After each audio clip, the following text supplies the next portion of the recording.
Investment ये एक ऐसा शब्द है जिसको सुनते ही हर उम्र का व्यक्ति सोच में पड़ जाता है। इन्वेस्टमेंट करना तो सब चाहते हैं, लेकिन सब जानते नहीं कि ये कैसे करना है।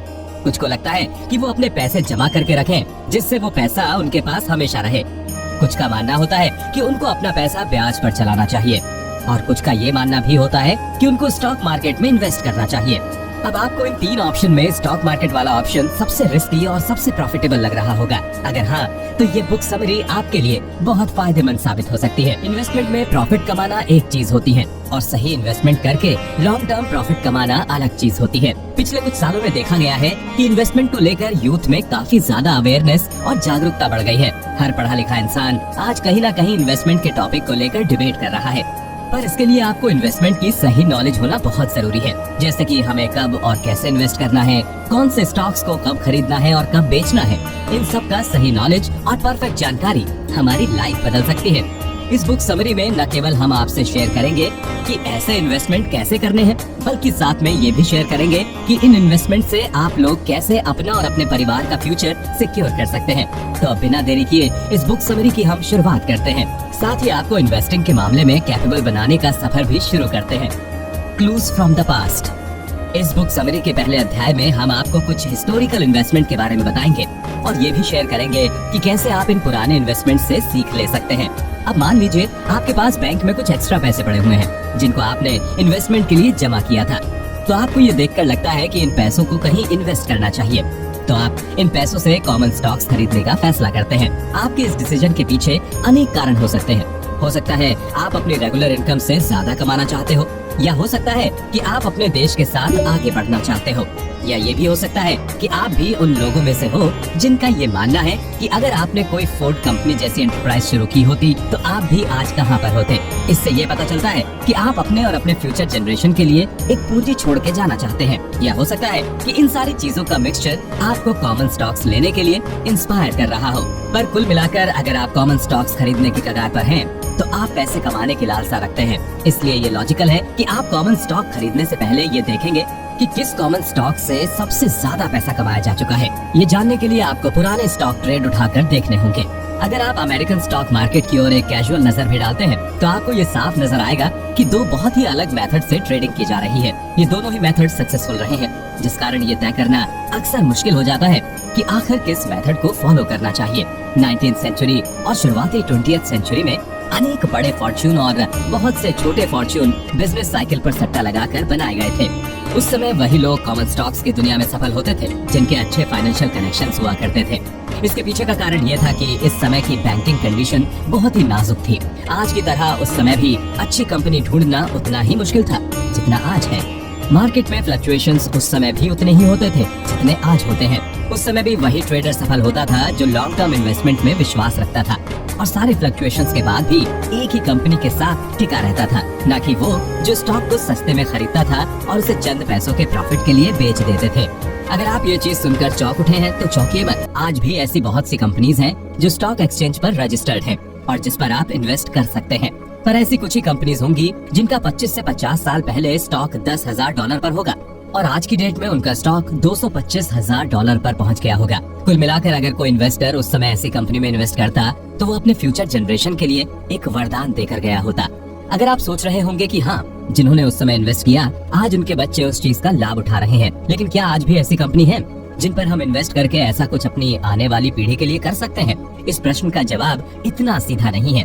इसको समझने के लिए आपको स्टॉक मार्केट और स्टॉक्स पर डिटेल्ड अटेंशन देनी होगी। आपको ये जानकर खुशी होगी कि आज के युग में इन्वेस्टिंग की अपॉर्चुनिटीज न केवल अच्छी हैं, बल्कि बेहतर भी हैं। इस चेंज का एक कारण आज का मैनेजमेंट सिनेरियो भी है। आज के युग में ये जरूरी नहीं है कि फैमिली बिजनेस फैमिली का कोई मेंबर ही संभालेगा, बल्कि अब व्यापार उसी को सौंपा जाता है जो उसके काबिल हो। अगर कोई कंपनी ऐसा करने से कतराती है तो उसके स्टॉक होल्डर उस कंपनी का साथ छोड़ देते हैं। अब कॉर्पोरेट वर्ल्ड में न केवल ओनर्स महत्व रखते हैं, बल्कि बाहरी स्टॉक होल्डर्स भी डिसीजन मेकिंग में बराबर का हक रखते हैं। यही कारण है कि आज के युग में टैलेंट को नेपोटिज्म से ज्यादा महत्व दिया जाता है। इस चेंज के अलावा एक और बड़ा चेंज जो कॉर्पोरेट मैनेजमेंट में आया है वो है कॉर्पोरेट रिसर्च और इंजीनियरिंग लेबोरेटरी में बढ़ावा। ये सुनकर आपको लग रहा होगा कि इससे स्टॉक होल्डर का क्या फायदा। तो इस बुक के लेखक के अनुसार इस नई रिसर्च ग्रुप ने कॉर्पोरेट मैनेजमेंट के साथ जुड़कर इन्वेस्टर्स के लिए एक सोने की खदान खोल दी थी। आज भी काफी इन्वेस्टर्स हैं जिनको इस बारे में बहुत कम नॉलेज है। इस रिसर्च बेस्ड इंडस्ट्रियलाइजेशन की शुरुआत 1920 में हुई थी, पर इसने तेजी एडोल्फ हिटलर के मिलिट्री पर्पस के कारण पकड़ी थी। एक सर्वे के अनुसार सन 1953 में प्राइवेट कंपनीज 3.7 बिलियन डॉलर्स खर्च करती थी और वहीं सन 1956 में यही इन्वेस्टमेंट बढ़कर 5.5 बिलियन डॉलर्स पहुंच गया और सन 1959 तक ये इन्वेस्टमेंट 6.3 बिलियन डॉलर्स पहुंच गया था। इसके साथ ही अब कंपनीज के प्रॉफिट्स भी बढ़ने लगे थे, खासकर उन प्रोडक्ट से जो इस रिसर्च के बिना बन ही ना पाते। लेकिन रिसर्च वर्क के भी दो साइड्स थे। कई बार ऐसा होता था कि जिस प्रोडक्ट को बनाने में बहुत रिसर्च की गई या बहुत पैसा लगाया गया हो और अगर वो फेल हो जाए तो कंपनी और शेयर होल्डर्स को भारी नुकसान का सामना करना पड़ता था। इस कारण स्टॉक होल्डर्स का कंपनी में इंटरफेरेंस जरूरी माना गया है, खासकर ये चेक करना कि प्रोडक्ट डेवलपमेंट की कॉस्ट ज्यादा तो नहीं जा रही है। रही बात ऐसी कंपनी ढूंढ पाने की जो फ्यूचर में चलकर बूम कर जाए, तो ये दोनों गुड लक और गुड सेंस की बात है। हो सकता है आपको कोई ऐसी कंपनी मिल जाए जो इस समय तो छोटी हो लेकिन बाद में चलकर काफी बड़ी होने में सफल हो जाए। लेकिन ऐसी कंपनी को ढूंढना उतना ही मुश्किल है जितना भूसे के ढेर में सुई ढूंढना। हर इस काम को आप आसान कर सकते हैं अच्छी एनालिसिस करके। एक अच्छी एनालिसिस वैसे ही काम करती है जैसे एक बड़ा मैग्नेट भूसे के ढेर में सुई को ढूंढने में काम करता है। ये एनालिसिस करने के लिए आपको पास्ट कंपनी का सहारा लेना जरूरी है। पास्ट हम लोग को और भी क्लू देता है कि कैसे अपनी रिसर्च ऑर्गेनाइज करनी है, कैसे इंटर रिलेटेड प्रोडक्ट लाइंस को मार्केट में इकोनॉमिकली वर्थवाइल बनानी है और कैसे उनके अंदर इंटरेस्ट जगाना है। इससे ये क्लियर होता है कि ऐसी कंपनी में इन्वेस्ट करें जो डे टू डे टास्क में ज्यादा सफल हो, ना कि उन कंपनीज पर जो फ्यूचर की प्लानिंग ही करती रह जाए। तो इस अध्याय से ये मिसकंसेप्शन तो क्लियर हो जाता है कि ऐसी कंपनीज नहीं बची है जो आगे जाके बड़ी बन जाए, बल्कि अब तो इन्वेस्टमेंट की और अपॉर्चुनिटीज अवेलेबल है। अब इस बुक समरी के अगले अध्याय में हम आपको बताएंगे कि कैसे स्कटलबट मेथड का इस्तेमाल करके आप अच्छे इन्वेस्टमेंट कर सकते हैं। स्कटलबट मेथड का इस्तेमाल। इस बुक समरी के पिछले अध्याय में हमने जाना कि आखिर कैसे हम पास्ट इन्वेस्टमेंट पर रिसर्च करके आज भी अच्छे इन्वेस्टमेंट कर सकते हैं। इस अध्याय में हम इस पर चर्चा करेंगे कि कैसे स्कटलबट मेथड का इस्तेमाल करके हम अच्छे इन्वेस्टमेंट के तरीके ढूंढ सकते हैं। लेकिन इस मेथड से आपको डायरेक्टली कोई ऐसी कंपनी नहीं मिलेगी जिसमें आप इन्वेस्ट करके बहुत ज्यादा प्रॉफिट कमा लें। इस मेथड को हर इन्वेस्टर इस्तेमाल तो कर सकता है, लेकिन किसी इन्वेस्टर के पास इतना समय नहीं है कि वो इस मेथड का इस्तेमाल करने के लिए खुद सारी रिसर्च करे। अगर वो इस टास्क में लग गया तो उसके पास इन्वेस्टिंग का टाइम ही नहीं बचेगा। इसमें बेसिकली इन्वेस्टर उस कंपनी की पूरी रिसर्च करता है। इस रिसर्च के लिए उसे वहाँ की इनर वर्किंग जानना बहुत जरूरी है। ये सब जानने के लिए किसी भी इन्वेस्टर के लिए बहुत जरूरी है कि वो एक अच्छा प्रोफेशनल एडवाइजर हायर करे।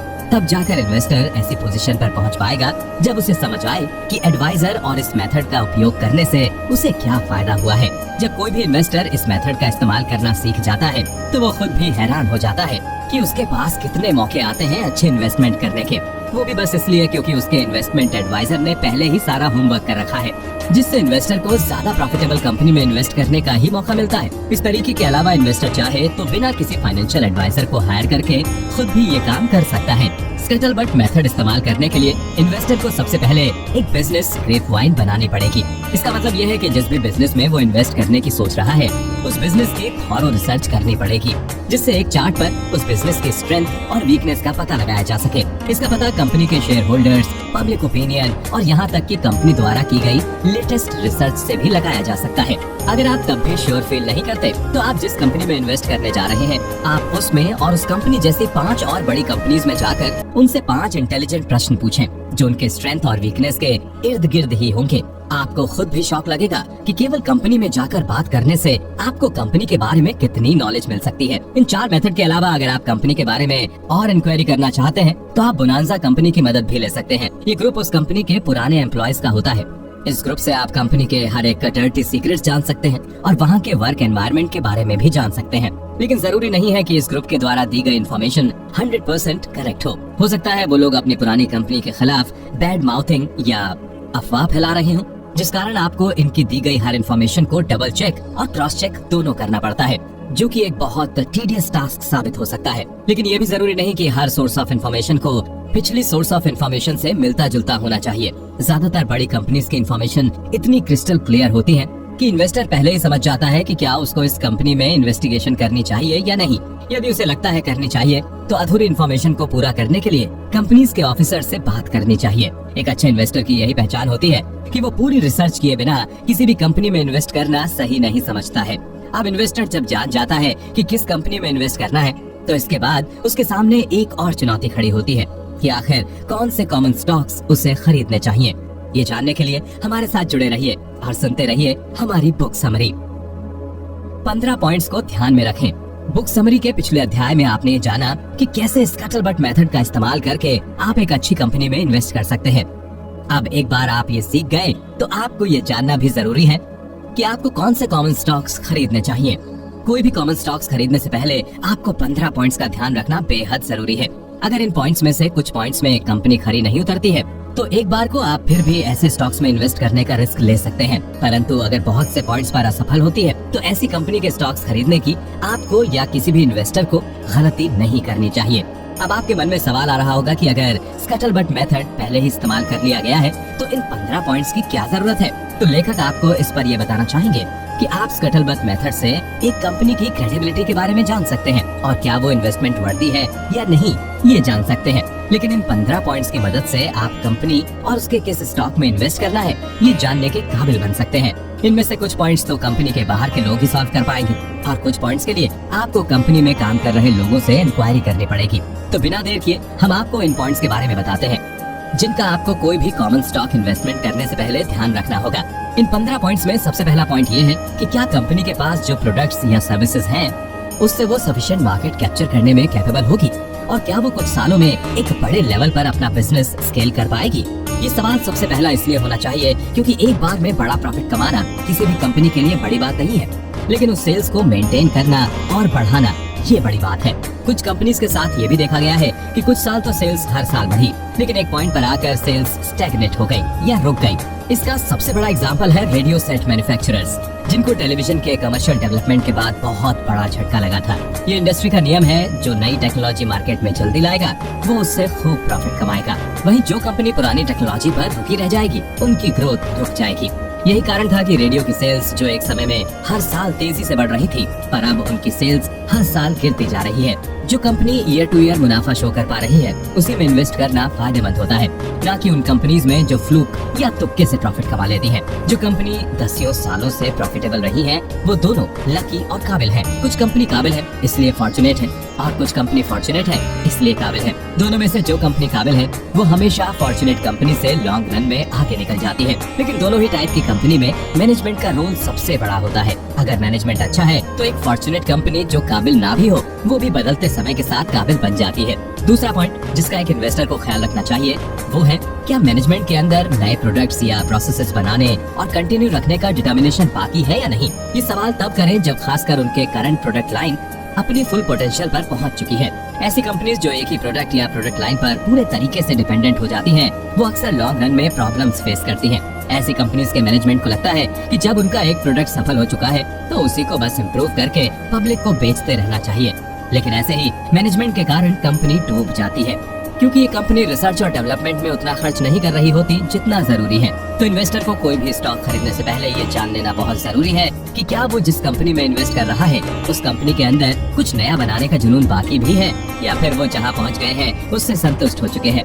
जो कंपनी जहाँ पर है अगर वहाँ पर वो संतुष्ट है तो ऐसी कंपनी बिल्कुल भी इन्वेस्टर के लिए फायदेमंद साबित नहीं होगी। इस दूसरे पॉइंट के अलावा तीसरा पॉइंट जिसका हर इन्वेस्टर को ध्यान रखना चाहिए वो है कि कंपनी के साइज के हिसाब से उनके R&D एफर्ट्स कितने इफेक्टिव हैं। इस तीसरे पॉइंट पर ध्यान देना जरूरी इसलिए हो जाता है क्योंकि इससे साफ पता चल जाता है कि कंपनी रिसर्च एंड डेवलपमेंट में इन्वेस्ट करने के बाद प्रॉफिटेबल है भी या नहीं। ऐसी बहुत सी पब्लिक कंपनीज हैं जो R&D में तो बहुत पैसा लगा देती हैं, पर उससे उन्हें उतना फायदा होता नहीं है। तो ये देखना बहुत जरूरी है कि क्या कंपनी के मैनेजमेंट को अपनी कैपेबिलिटी पता है और क्या इन्वेस्टमेंट करते वक्त उनके पैर जमीन पर रहते हैं। जितनी लंबी चादर उतने ही पैर फैलाने चाहिए। ये कहावत रिसर्च की दुनिया में बिल्कुल फिट बैठती है। अगर कंपनी अपने साइज से ज्यादा रिसर्च में इन्वेस्ट कर रही है या फिर कंपनी अपने साइज के मुकाबले कम इन्वेस्ट कर रही है तो ऐसे में दोनों को ही लॉन्ग रन में लॉस का सामना करना पड़ेगा। किसी भी कंपनी का नया प्रोडक्ट तब ही सक्सेसफुल माना जाता है जब वो अपनी रिसर्च की कॉस्ट भी रिकवर कर पाए और प्रॉफिट भी कमा सके। जो भी कंपनी ऐसे प्रोडक्ट्स बनाने में सफल है वो लॉन्ग टर्म में भी सेम मैनेजमेंट में उतनी ही सफल रहेगी। चौथा पॉइंट जिसका एक इन्वेस्टर को ध्यान रखना चाहिए वो ये है कि क्या कंपनी के पास एक अबव एवरेज सेल्स ऑर्गेनाइजेशन है। इस चुनौती भरे युग में ये देखना बहुत जरूरी है कि किस कंपनी की सेल्स टीम ज्यादा बेहतर है। अगर किसी भी कंपनी या उसकी मैनेजमेंट को ये लगता है कि उनके प्रोडक्ट्स ऑटोमेटिकली बिक सकते हैं तो ये उनकी सबसे बड़ी गलतफहमी है। हर कंपनी को एक अच्छी सेल्स टीम की जरूरत होती है जो लोगों को उनके प्रोडक्ट्स या सर्विसेज के बारे में ठीक से बता पाए, जिससे उनकी कंपनी और उनके ग्राहकों के बीच एक बॉन्डिंग बनना पॉसिबल हो।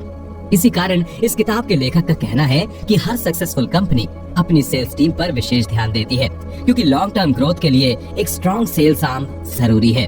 5वां पॉइंट जिसका एक इन्वेस्टर को ध्यान रखना चाहिए वो ये है कि क्या उनका प्रॉफिट मार्जिन मतलब भर का है या नहीं।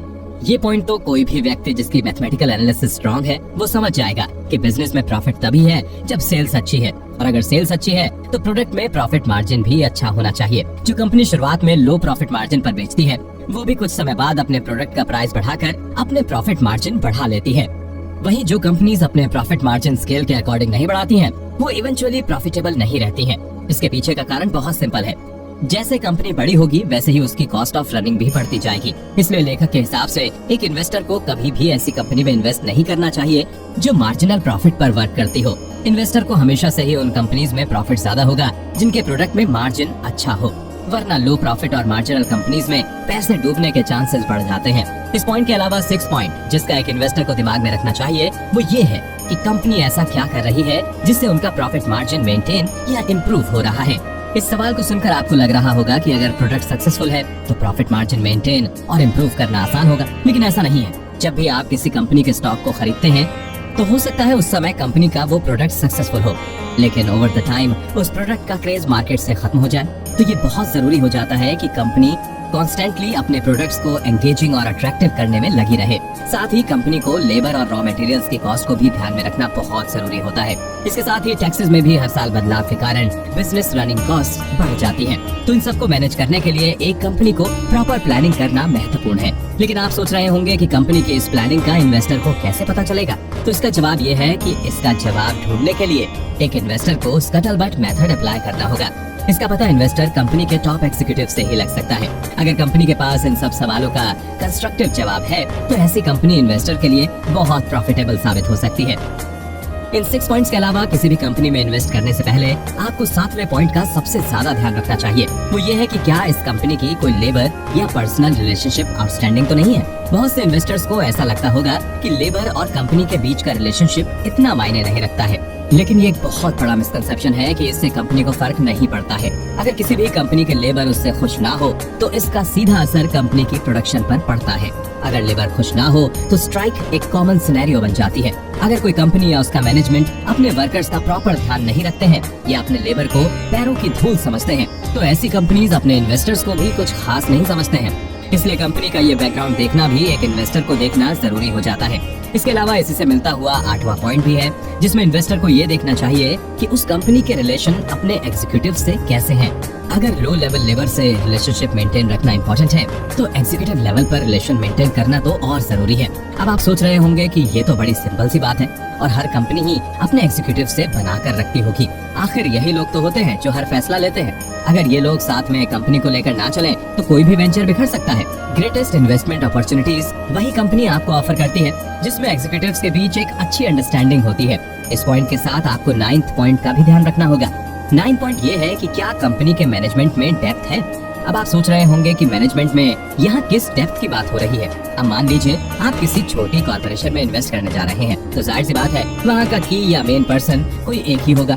हो सकता है वो अपने अंडर सब कुछ बहुत अच्छे से मैनेज कर रहा हो, लेकिन गॉड फॉरबिड अगर उस व्यक्ति को कुछ हो जाता है तो उस कंपनी का डेली वर्क कौन संभालेगा। इस समय जो पॉइंट 8 में डिस्कस किया वो बहुत जरूरी हो जाता है। एग्जीक्यूटिव क्लाइमेट मेंटेन करना ऐसी सिचुएशन में बहुत जरूरी हो जाता है। इसमें सबसे जरूरी है डेलीगेशन ऑफ रोल्स और पावर, जिससे ये सिचुएशन ना आए जहां सारी रिस्पॉन्सिबिलिटीज एक ही कंधे पर आ जाएं। ऐसा करने से छोटी कंपनी में इन्वेस्टर के लिए रिस्क सिग्निफिकेंटली कम हो जाता है। इसके अलावा जब हम 10th पॉइंट के बारे में डिस्कस करते हैं तो वो ये है कि क्या कंपनी की कॉस्ट एनालिसिस और अकाउंटिंग कंट्रोल अच्छी है।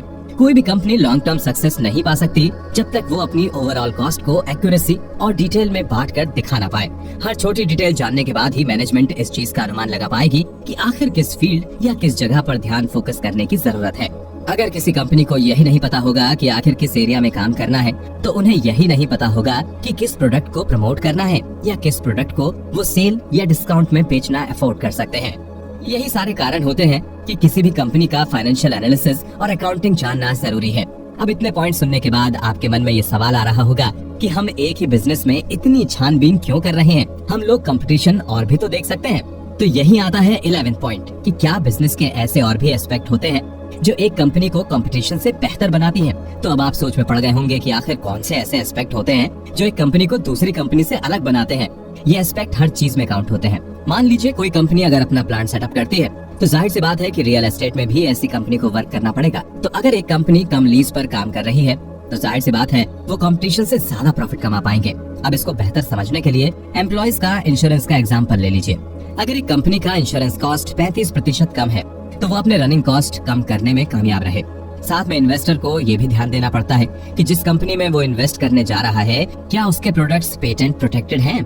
इससे ये कंफर्म होता है कि कोई दूसरी कंपनी उसके प्रोडक्ट्स को कॉपी नहीं कर पाएगी। इन सब के बावजूद भी हो सकता है कि कोई बड़ी कंपनी उस प्रोडक्ट के आइडिया को चुराने में कामयाब हो जाए। तो आपको एज एन इन्वेस्टर ये ध्यान रखना होगा कि आप जिस कंपनी में इन्वेस्ट करने जा रहे हैं उसमें और भी ऐसे प्रोडक्ट के आइडिया या प्लान होने चाहिए जो कंपटीशन को तगड़ा झटका देने के लिए हमेशा रेडी हो। जिसमें आपको अब ये देखना होगा कि क्या कंपनी प्रॉफिट को शॉर्ट रेंज बेसिस पर प्रेडिक्ट कर रही है या लॉन्ग टर्म बेसिस पर प्रेडिक्ट कर रही है। कुछ कंपनीज ऐसी होती हैं जो इमीडिएटली ज्यादा से ज्यादा प्रॉफिट कमाना चाहती हैं। वहीं कुछ कंपनीज जानबूझकर अपने प्रॉफिट को डिले करती हैं जिससे वो ओवर द इयर्स अपनी रेपुटेशन बना पाए और बेहतर तरीके से अपनी कंपनी को स्केल अप कर पाए। किसी भी कंपनी में कस्टमर्स को कैसे ट्रीट करते हैं उसी से क्लियर हो जाता है कि वो कंपनी आगे चलकर कितनी रेपुटेड बन पाएगी। रेपुटेशन कमाना प्रोडक्ट बेच के प्रॉफिट कमाने से कई गुना मुश्किल होता है। इसलिए इन्वेस्टमेंट के समय ये देखना भी एक तरह से जरूरी हो जाता है। इस पॉइंट के अलावा 13 पॉइंट जिसको हर इन्वेस्टर को ध्यान में रखना चाहिए इन्वेस्ट करने से पहले कि क्या आने वाले वक्त में उस कंपनी को और इन्वेस्टमेंट या इक्विटी फाइनेंसिंग की जरूरत पड़ेगी जिस कारण करंट शेयर होल्डर्स की एग्जिट स्ट्रेटजी पर इफेक्ट पड़ सकता है। ये कोई भी अन्य व्यक्ति आपको नहीं बताएगा, ये आपको खुद अपनी बुद्धि से सोचना पड़ेगा कि जिस कंपनी में आपने एज एन इन्वेस्टर इन्वेस्ट करने का मन बनाया है क्या वो ऐसी पोजीशन में आ चुकी है कि उसे और इन्वेस्टमेंट की जरूरत नहीं है। अगर नहीं तो आपको ये ध्यान रखना होगा कि जब फ्यूचर में और इन्वेस्टमेंट होंगे या इक्विटी फाइनेंसिंग करेंगे तो जाहिर सी बात है उससे आपके शेयर पर भी असर पड़ेगा।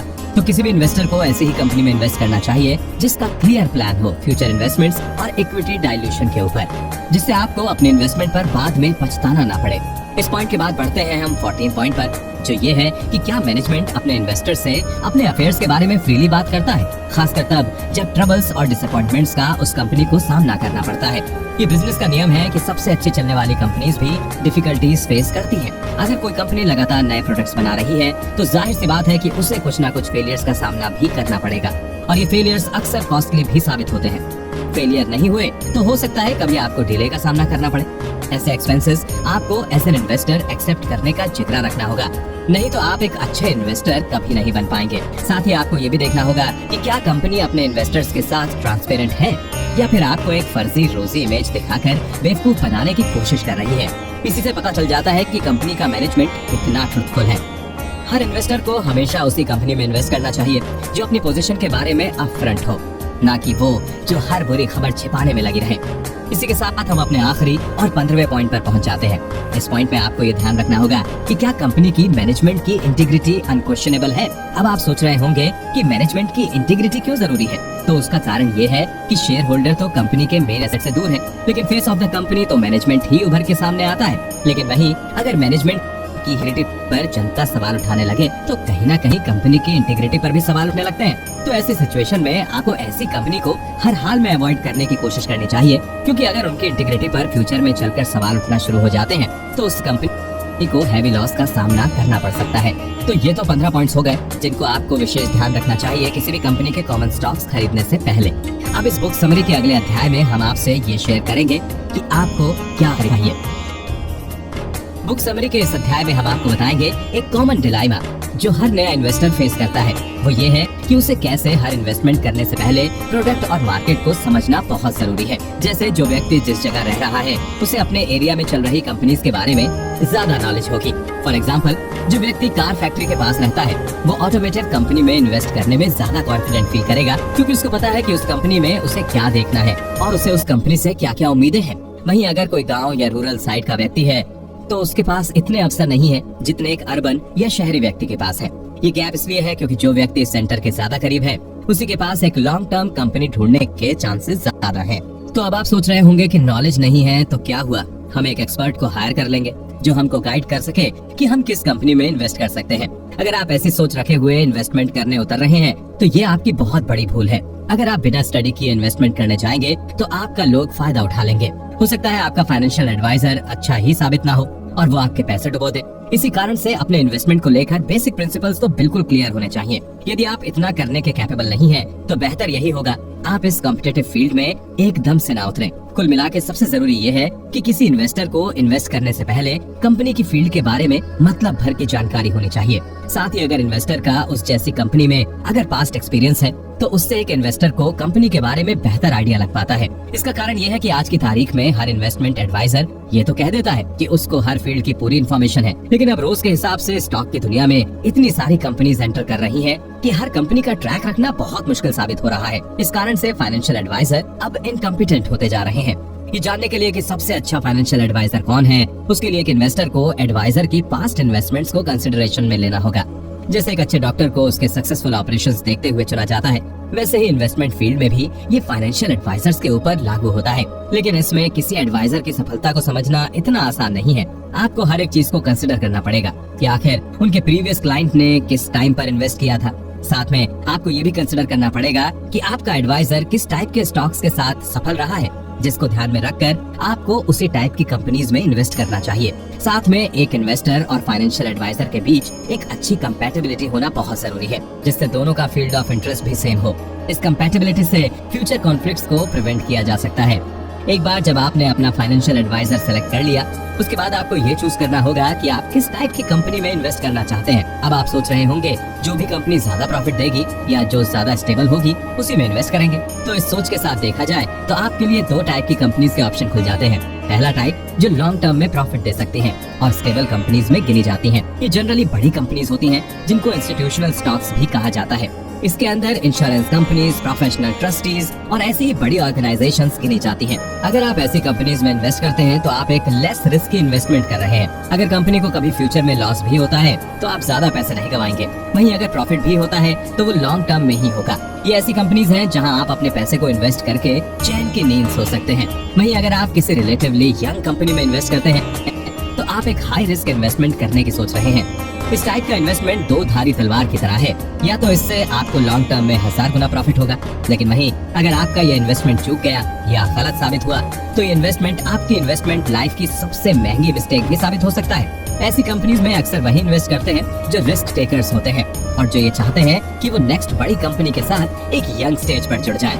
कंपनी के टाइप चूज करने के बाद आपको फिर ये एनालिसिस करना होगा कि आप किस तरह के इन्वेस्टर हैं। क्या आप एक बड़े इन्वेस्टर हैं जो मिलियंस ऑफ डॉलर इन्वेस्ट कर सकते हैं, या आप एक छोटे इन्वेस्टर हैं जो स्टॉक्स में इन्वेस्ट सिर्फ कुछ एक्स्ट्रा कमाई के लिए कर रहे हैं। आप में से ज्यादातर लोग जो इस बुक समरी को सुन रहे हैं कोई छोटे लेवल से स्टार्ट करके बड़े लेवल पर पहुंचने की उम्मीद करने में से एक है। तो एक छोटे इन्वेस्टर को हमेशा कुछ दिक्कतों का सामना करना पड़ता है, जैसे कि क्या उसके ऐसे सर्कमस्टेंसेस हैं कि जब सही समय है तब वो इन्वेस्ट कर पाए, या फिर वो बड़ा रिस्क लेकर नई कंपनी के स्टॉक्स में पैसा लगा सकता है। तो इन सब का सामना करने के लिए एक छोटे इन्वेस्टर को हर इन्वेस्टमेंट करने से पहले 10 बार विचार करना चाहिए। वहीं अगर उसने हर कंपनी सही चुनी और उसकी किस्मत भी सही रही तो एक छोटे इन्वेस्टर को मीडियम लेवल के इन्वेस्टर के लेवल में पहुंचने में समय नहीं लगता है। अब आप सोचेंगे कि मैंने इसमें किस्मत का जिक्र क्यों किया। आप चाहे कितनी भी अच्छी कंपनी सेलेक्ट कर लें या फिर आप कितनी भी अच्छी इन्वेस्टमेंट कर लें, लेकिन अगर इन्वेस्टमेंट की दुनिया में आपकी टाइमिंग और किस्मत ने साथ नहीं दिया तो आप इस फील्ड में कभी भी आगे नहीं बढ़ सकते हैं। इसके अलावा चाहे इन्वेस्टर छोटा हो या बड़ा हो, अगर वो ये चाहता है कि कुछ सालों में उसकी इनकम बढ़ जाए तो उसको ये चीज ध्यान में रखनी चाहिए कि इन 35 सालों में ऐसी बहुत सी स्टडीज और रिसर्च में ये पाया गया है कि जो कॉमन स्टॉक्स हाई यील्ड पर खरीदे जाते हैं या जो लो यील्ड डिविडेंड पर भी खरीदे जाते हैं, उन दोनों की ही ग्रोथ कंसंट्रेटेड है। ये दोनों स्टॉक 5 से 10 साल के बाद ही सिग्निफिकेंट रिटर्न देने के कैपेबल होते हैं। इससे ये क्लियर होता है कि ग्रोथ स्टॉक्स न केवल यील्ड में इंक्रीज करते हैं, साथ ही वो ओरिजिनल इन्वेस्टमेंट से ज्यादा डिविडेंड रिटर्न प्रोवाइड करते हैं। आसान भाषा में कहा जाए तो ग्रोथ स्टॉक्स अपने इन्वेस्टर्स को एक अच्छा रिटर्न देता है और साथ ही उनका सेलिंग प्राइस भी बढ़ जाता है। तो आशा है कि बुक समरी के इस अध्याय से आपको क्लियर हो गया होगा कि आपको किस टाइप के फाइनेंशियल एडवाइजर को चुनना चाहिए, किस टाइप की कंपनीज में इन्वेस्ट करना चाहिए और साथ ही आपको किस टाइप के स्टॉक खरीदने चाहिए। अब अगले अध्याय में हम बात करेंगे कि आपको ये स्टॉक्स आखिर कब खरीदने चाहिए। स्टॉक्स कब खरीदें। इस बुक समरी के पिछले चैप्टर्स में आपने स्टॉक्स और कंपनीज के बारे में जाना कि आपको किस टाइप में इन्वेस्ट करना चाहिए। अब इस अध्याय में हम बात करेंगे कि आखिर आपको स्टॉक्स कब खरीदने चाहिए। अब आप सोच रहे होंगे कि क्या समय भी मैटर करता है। अगर हमारा स्टॉक इन्वेस्टमेंट सही है तो वो प्रॉफिट ही देगा। इससे थोड़ी ना फर्क पड़ेगा कि आज हम इन्वेस्ट करते हैं या कल इन्वेस्ट करते हैं। अगर एक इन्वेस्टर को एक अच्छा स्टॉक मिल गया है तो वो कल या आज की क्यों सोचेगा, वो तो तुरंत स्टॉक खरीद लेगा। क्यों? तो इसका जवाब इतना सीधा नहीं है। इन्वेस्टमेंट अक्सर इन्वेस्टर के ऑब्जेक्टिव पर डिपेंड करता है, साथ ही उसके टेम्परामेंट के ऊपर भी। अब चलिए स्टॉक मार्केट से रिलेटेड ही एक एग्जांपल इस बुक के लेखक आपको बताना चाहेंगे। सन 1929 में ऐसी कई एंटरप्राइजेस अमेरिका में थी जो अगर सब कुछ सही रहता तो 25 साल में इन्वेस्टर्स को मोटा प्रॉफिट देने के काबिल थी। लेकिन कुछ साल बाद जब मॉडर्न फाइनेंशियल हिस्ट्री में सबसे बड़ा स्टॉक मार्केट क्रैश हुआ तो उससे सारे कैलकुलेशन पूरी तरह से बिखर गए थे। उस समय स्टॉक मार्केट की हालत इतनी खराब हो गई थी कि बहुत सी पब्लिक कंपनीज डूब गई थी और साथ ही काफी इन्वेस्टर्स बर्बाद हो गए थे। इसी कारण किसी भी कंपनी में इन्वेस्ट करने से पहले आपको दुनिया भर की स्थिति को भी ध्यान में रखना चाहिए। जो भी लॉन्ग टर्म इन्वेस्टर होता है वो ऐसी चीजों को हमेशा ही दिमाग में रखता है। तो अब आप सोच रहे होंगे इसके अलावा और क्या ऐसे कर सकते हैं कि स्टॉक खरीदने की टाइमिंग बिल्कुल परफेक्ट हो। तो इसके लिए इन्वेस्टर को एक कन्वेंशनल मेथड को फॉलो करना पड़ता है। इस मेथड में इन्वेस्टर को बड़े इकोनॉमिक डेटा की स्टडी करनी पड़ती है। इस इकोनॉमिक डेटा की मदद से ही एक इन्वेस्टर ये अनुमान लगा सकता है कि एक कंपनी का शॉर्ट टर्म और मिड टर्म बिजनेस गोल क्या होगा। जो और भी सोफिस्टिकेटेड या एक्सपीरियंस्ड इन्वेस्टर होंगे वो इसकी मदद से फ्यूचर में कंपनी के बारे में ओपिनियन बनाने के भी काबिल हो जाएंगे। अगर इन्वेस्टर की इस फोरकास्ट में कोई भी कमी या शंका सामने नहीं आती है तो एक इन्वेस्टर के लिए ये सही समय होगा ऐसी कंपनी का स्टॉक खरीदने के लिए। लेकिन वहीं अगर कोई शंका या काले बादल बनते दिखाई दें तो इन्वेस्टर की भलाई इसी में होगी कि वो ऐसी कंपनी के स्टॉक्स में अपना पैसा ना इन्वेस्ट करे। आपको ये सुनने में तो ये काम या मेथड बहुत आसान लग रहा होगा और आप में से कुछ तो ये भी सोच रहे होंगे कि जब ऐसा मेथड पहले से अवेलेबल है तो लोग अपना पैसा स्टॉक मार्केट में कैसे हार जाते हैं। तो इस बुक समरी के द्वारा मैं आपको लेखक के द्वारा कही गई एक बात बताना चाहूंगा। लेखक का इस मेथड के लिए साफ मानना ये है कि ये मेथड सिर्फ थ्योरी में सक्सेसफुल है पर असल जिंदगी या इन्वेस्टमेंट की प्रैक्टिस में पूरी तरह से अनरीजनेबल है। इसका कारण ये है कि आज के ह्यूमन नॉलेज के करंट स्टेट में सभी अपनी अपनी फोरकास्ट और प्रेडिक्शन करने की कोशिश करते हैं जिसमें सही होने के चांसेस बहुत कम होते हैं। कुछ लोग इन प्रेडिक्शंस के लिए टेक्नोलॉजी का सहारा लेते हैं लेकिन फिर भी किसी का भी अनुमान 100% सही नहीं होता है। हो सकता है आज से 5-10 साल बाद ऐसी टेक्नोलॉजी आ जाए जिससे एक्यूरेटली पता चल जाए कि एक समय बाद स्टॉक के प्राइसेस कहाँ होंगे। लेकिन फिर भी ऐसी टेक्नोलॉजी कभी नहीं आ सकती जो बिजनेस में स्टॉक्स की वैल्यू प्रिसाइजली बता सके। लेखक का मानना है कि बिजनेस में इकोनॉमिक्स की ह्यूमन नॉलेज उतनी ही है जितनी केमिस्ट्री की नॉलेज हमें मिडिल एजेस में थी। उस समय की केमिस्ट्री भी उतनी ही क्रूड और मिस्टीरियस थी जितनी आज की डेट में बिजनेस की इकोनॉमिक्स है। आज की डेट में भी इस विषय के बारे में इतनी कम नॉलेज होने के बावजूद भी एक इन्वेस्टर या आप भी एक एक्यूरेट गेस कर सकते हैं कि कंपनी के स्टॉक्स फ्यूचर में किस दिशा में जाएंगे। लेकिन ऐसे प्रेडिक्शन अगर 10 लोग से करवाए जाए तो किसी एक का उसमें सही निकलेगा। एक टिपिकल इन्वेस्टर तो जीता और कमाता ही इन इकोनॉमिक फोरकास्ट के भरोसे है। कोई भी बड़ा इन्वेस्टर ये फोरकास्ट खुद से नहीं करता है बल्कि वो इसके लिए लोगों को हायर करता है जिनका यही काम होता है कि वो इन्वेस्टमेंट के लिए सिलेक्टेड कंपनीज का फोरकास्ट बनाए। लेकिन लेखक आपको इस तरीके से वार्न करना चाहेंगे जिस इन्वेस्टर की डिपेंडेंस की आदत बहुत बढ़ जाती है उसके लिए अपने बल पर इन्वेस्टमेंट करना बहुत मुश्किल हो जाता है। अगर आप में से भी कोई ऐसा इन्वेस्टर है तो लेखक आपको वर्ल्ड वॉर 2 के बाद से छपी ई कॉमर्शियल एंड फाइनेंशियल क्रॉनिकल पढ़ने की सलाह देते हैं। चाहे इन्वेस्टर कोई भी साल की ये किताब पढ़े उसे इतना जरूर समझ आ जाएगा कि ऐसा जरूरी नहीं कि सबका व्यू पॉइंट एक कंपनी को लेकर एक ही जैसा हो। जो भी इन्वेस्टर ये बुक पढ़ता है वो इस चीज से जरूर हैरान होता है कि कितनी बार आपस में एक्सपर्ट के ओपिनियंस ही मैच नहीं करते हैं। अब आप सोच रहे होंगे कि इन्वेस्टर के पास ऑप्शन ही क्या रह जाता है। वो कैसे जान सकता है कि सही समय इन्वेस्टमेंट का क्या है या वो जान भी सकता है या नहीं। तो इसका जवाब ये है कि एक इन्वेस्टर 2 एस्पेक्ट या नजरिए से बिजनेस को जज कर सकता है। पहला तो ये कि वो नए प्रोडक्ट के बनने के टाइम साइकिल पर पूरी तरीके से डिपेंडेंट नहीं हो सकता है। इसका कारण ये है कि अगर वो किसी एक चीज पर इतना डिपेंडेंट हो जाता है तो वो सही डिसीजन नहीं ले पाएगा और वो एक सपने या अनफिनिश्ड प्रोडक्ट पर इन्वेस्टमेंट का डिसीजन ले लेगा। इससे हो सकता है उसे फ्यूचर में लॉस उठाना पड़े। दूसरा एस्पेक्ट ये हो सकता है कि वो ऐसी कंपनीज में इन्वेस्ट करे जिनका मैनेजमेंट वेल बैलेंस्ड और प्रोफेशनल हो। इससे एक इन्वेस्टर को ये फायदा रहता है कि उसको कभी भी कंपनी के प्रोडक्ट में डिले नहीं मिलता है। इसके साथ ही काम भी स्मूथली और एफिशिएंटली चलता रहता है। अब राइट टाइमिंग को बेहतर समझने के लिए हम आपको 2 ऑप्शन प्रोवाइड करेंगे। इसमें कंपनी की 2 स्थिति होंगी जिनके डिफरेंट प्रोस और कॉन्स हैं। पहले ऑप्शन में मान लीजिए एक कंपनी है जिसका रिलेशन अपने वर्कर्स और अपने एग्जीक्यूटिव्स के साथ बहुत अच्छा है लेकिन उनके नए प्रोडक्ट ने उतनी मार्केट कैप्चर नहीं की जितनी उन्हें उम्मीद थी। तो इस सिचुएशन को सुधारने के लिए कंपनी ने एक प्लान बनाया पर उस प्लान को इफेक्ट में लाने में समय लगा। और तब कंपनी का स्टॉक बाइंग पॉइंट ए पर पहुंच गया। इस प्लान के चलते 1.5 साल के लिए लेबर के सारे बेनिफिट्स खत्म कर दिए गए, जिसके चलते वर्कर्स ने 2 बार स्ट्राइक कर दी, जिससे कंपनी का प्रोडक्शन कम हो गया और ये फाइनेंशियल वर्ल्ड में खबर फैल गई कि इस कंपनी की लेबर सिचुएशन बद से बदतर होती जा रही है, जिस कारण कंपनी के स्टॉक एकदम से गिर गए। लेकिन वो ज्यादा दिन तक नीचे नहीं रहे, क्योंकि मैनेजमेंट के प्लान ने रंग दिखाना शुरू कर दिया था, जिससे एक बार फिर प्रोडक्ट्स की सेल और लेबर दोनों सुधरने लगी। अब इस पॉइंट को हम कहेंगे बाइंग पॉइंट बी। अब देखते हैं कि किस इन्वेस्टर को ज्यादा फायदा हुआ। जिसने बाइंग पॉइंट ए पर स्टॉक खरीदे उसने कंपनी के पीक पर स्टॉक खरीदे, जिस कारण जब कंपनी में दिक्कतें आई तो उसके स्टॉक्स पर नेगेटिव असर पड़ा। वहीं जिस इन्वेस्टर ने बाइंग पॉइंट बी पर खरीदा उसने एक तरह से राइजिंग कंपनी का स्टॉक खरीदा, जिस कारण उसका प्रॉफिट बाइंग पॉइंट ए वाले इन्वेस्टर से बेहतर होगा। इसी कारण किसी भी कंपनी का स्टॉक खरीदते हुए प्रॉपर रिसर्च और प्रॉपर टाइमिंग एक बहुत बड़ा रोल प्ले करती है, वरना आप सही कंपनी चूज करने के बाद जल्दबाजी में इन्वेस्टमेंट करने के चक्कर में राइट टाइमिंग मिस कर सकते हैं। तो ये तो बात हो गई आपको कब स्टॉक खरीदने चाहिए। अब ये भी जानना उतना ही जरूरी है कि आपको स्टॉक कब बेचने चाहिए या बेचने भी चाहिए या नहीं। तो इसके बारे में जानने के लिए हमारी बुक समरी सुनते रहिए। कब बेचना चाहिए और कब नहीं। इस बुक समरी के पिछले चैप्टर में हमने जाना कि स्टॉक कब खरीदना चाहिए। अब जब आप एक बार स्टॉक खरीदते हैं तो ऐसा तो है नहीं कि आप अपनी पूरी जिंदगी इसको लेकर बैठे रहेंगे। ऐसे तो कोई भी इन्वेस्टर अपने स्टॉक से प्रॉफिट कमा ही नहीं पाएगा। ऐसे बहुत से कारण हो सकते हैं कि एक इन्वेस्टर को अपने स्टॉक्स बेचने पड़े।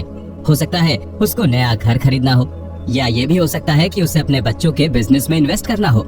इस टाइप की कॉमन स्टॉक की सेलिंग पर्सनल कहलाती है, ना कि प्रोफेशनल। तो इस टाइप की सेलिंग पर हम अपनी इस बुक समरी में गौर नहीं करेंगे, बल्कि हम आपको इस अध्याय के द्वारा ये बताएंगे कि कौन सी सेलिंग से एक इन्वेस्टर ज्यादा पैसे कमा सकता है। लेखक के हिसाब से एक इन्वेस्टर अपने स्टॉक्स केवल 3 कारणों से बेचता है। पहला कारण तो ये है कि जब इन्वेस्टर से कोई ज्यादा स्टॉक खरीदने में गलती हो जाए। अब मान लीजिए कि किसी इन्वेस्टर ने किसी कंपनी के स्टॉक्स खरीद लिए, पर उन्हें खरीदने के बाद उसे ये रियलाइजेशन होता है कि उसने जो स्टॉक्स खरीदे हैं वो हाई वैल्यूएशन पर खरीद लिए हैं। ऐसी गलती स्टॉक मार्केट की दुनिया में इतनी कॉमन है कि आपको विश्वास ही नहीं होगा। पर इस टाइप की सिचुएशन में किसी भी इन्वेस्टर को अपने इमोशन को किनारे रखकर डिसाइड करना होता है। उसको अपनी गलती एक्सेप्ट करनी पड़ती है और जल्द से जल्द ऐसे स्टॉक को अपने पोर्टफोलियो से निकालना पड़ता है। ऐसे स्टॉक्स को इन्वेस्टर जितनी जल्दी बेच दें उनके लिए उतना ही फायदेमंद रहेगा, वरना स्टॉक को अपने पास लंबी ड्यूरेशन तक रख के वो अपने लॉसेस को बढ़ा सकते हैं। इसका कारण ये है कि ओवर द टाइम ऐसे स्टॉक वैल्यू में ऊपर नहीं जाते बल्कि और नीचे गिर जाते हैं। लेकिन अगर आप एज एन इन्वेस्टर ऐसे स्टॉक्स खरीदने की गलती कर देते हैं तो उसमें बिल्कुल भी निराश होने वाली बात नहीं है। हो सकता है कुछ टाइम तक आपको ये गलती बहुत बड़ी लगे, लेकिन लेखक का मानना है कि ऐसे एक्सपीरियंस ही एक इन्वेस्टर को बना देते हैं या तोड़ देते हैं। जो एक अच्छा इन्वेस्टर होगा वो अपनी इस गलती से सीखेगा और आगे से किसी भी कंपनी में इन्वेस्ट करने से पहले अपने गलत इन्वेस्टमेंट से मिली सीख का उपयोग करेगा। इस रीजन के अलावा दूसरे रीजन जिसके चलते लोग अपने स्टॉक्स बेचते हैं वो है कि कंपनी की सेल्स ओवर द टाइम बदलती रहती है। हो सकता है कुछ मैनेजमेंट में चेंजेस की वजह से कंपनी की डीलिंग में फर्क आ गया हो सकता है जिन 15 पॉइंट्स को ध्यान में रखकर आपने इन्वेस्ट किया हो वो कंपनी अब उन 15 पॉइंट्स पर फॉलो नहीं कर रही हो।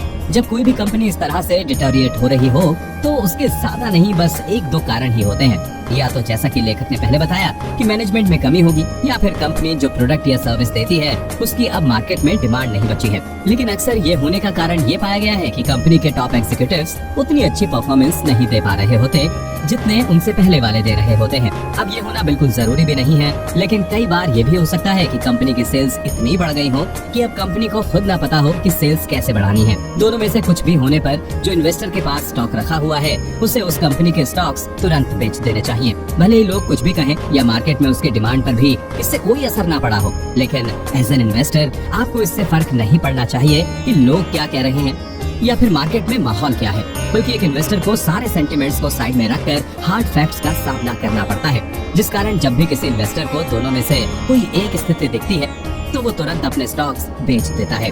वही जो इन्वेस्टर ऐसी स्थिति में स्टॉक्स बेचने में हिचकिचा जाता है तो उसे लॉन्ग टर्म में ऐसी कंपनी में ज्यादातर लॉस का ही सामना करना पड़ता है। इन दोनों कारणों के अलावा एक और थर्ड रीजन है जिसके चलते एक इन्वेस्टर अपने स्टॉक्स बेचने के लिए मजबूर होता है। ये थर्ड रीजन है ओवर प्राइस्ड स्टॉक्स। बहुत से नए इन्वेस्टर या अनसोफिस्टिकेटेड इन्वेस्टर ये गलती जरूर करते हैं।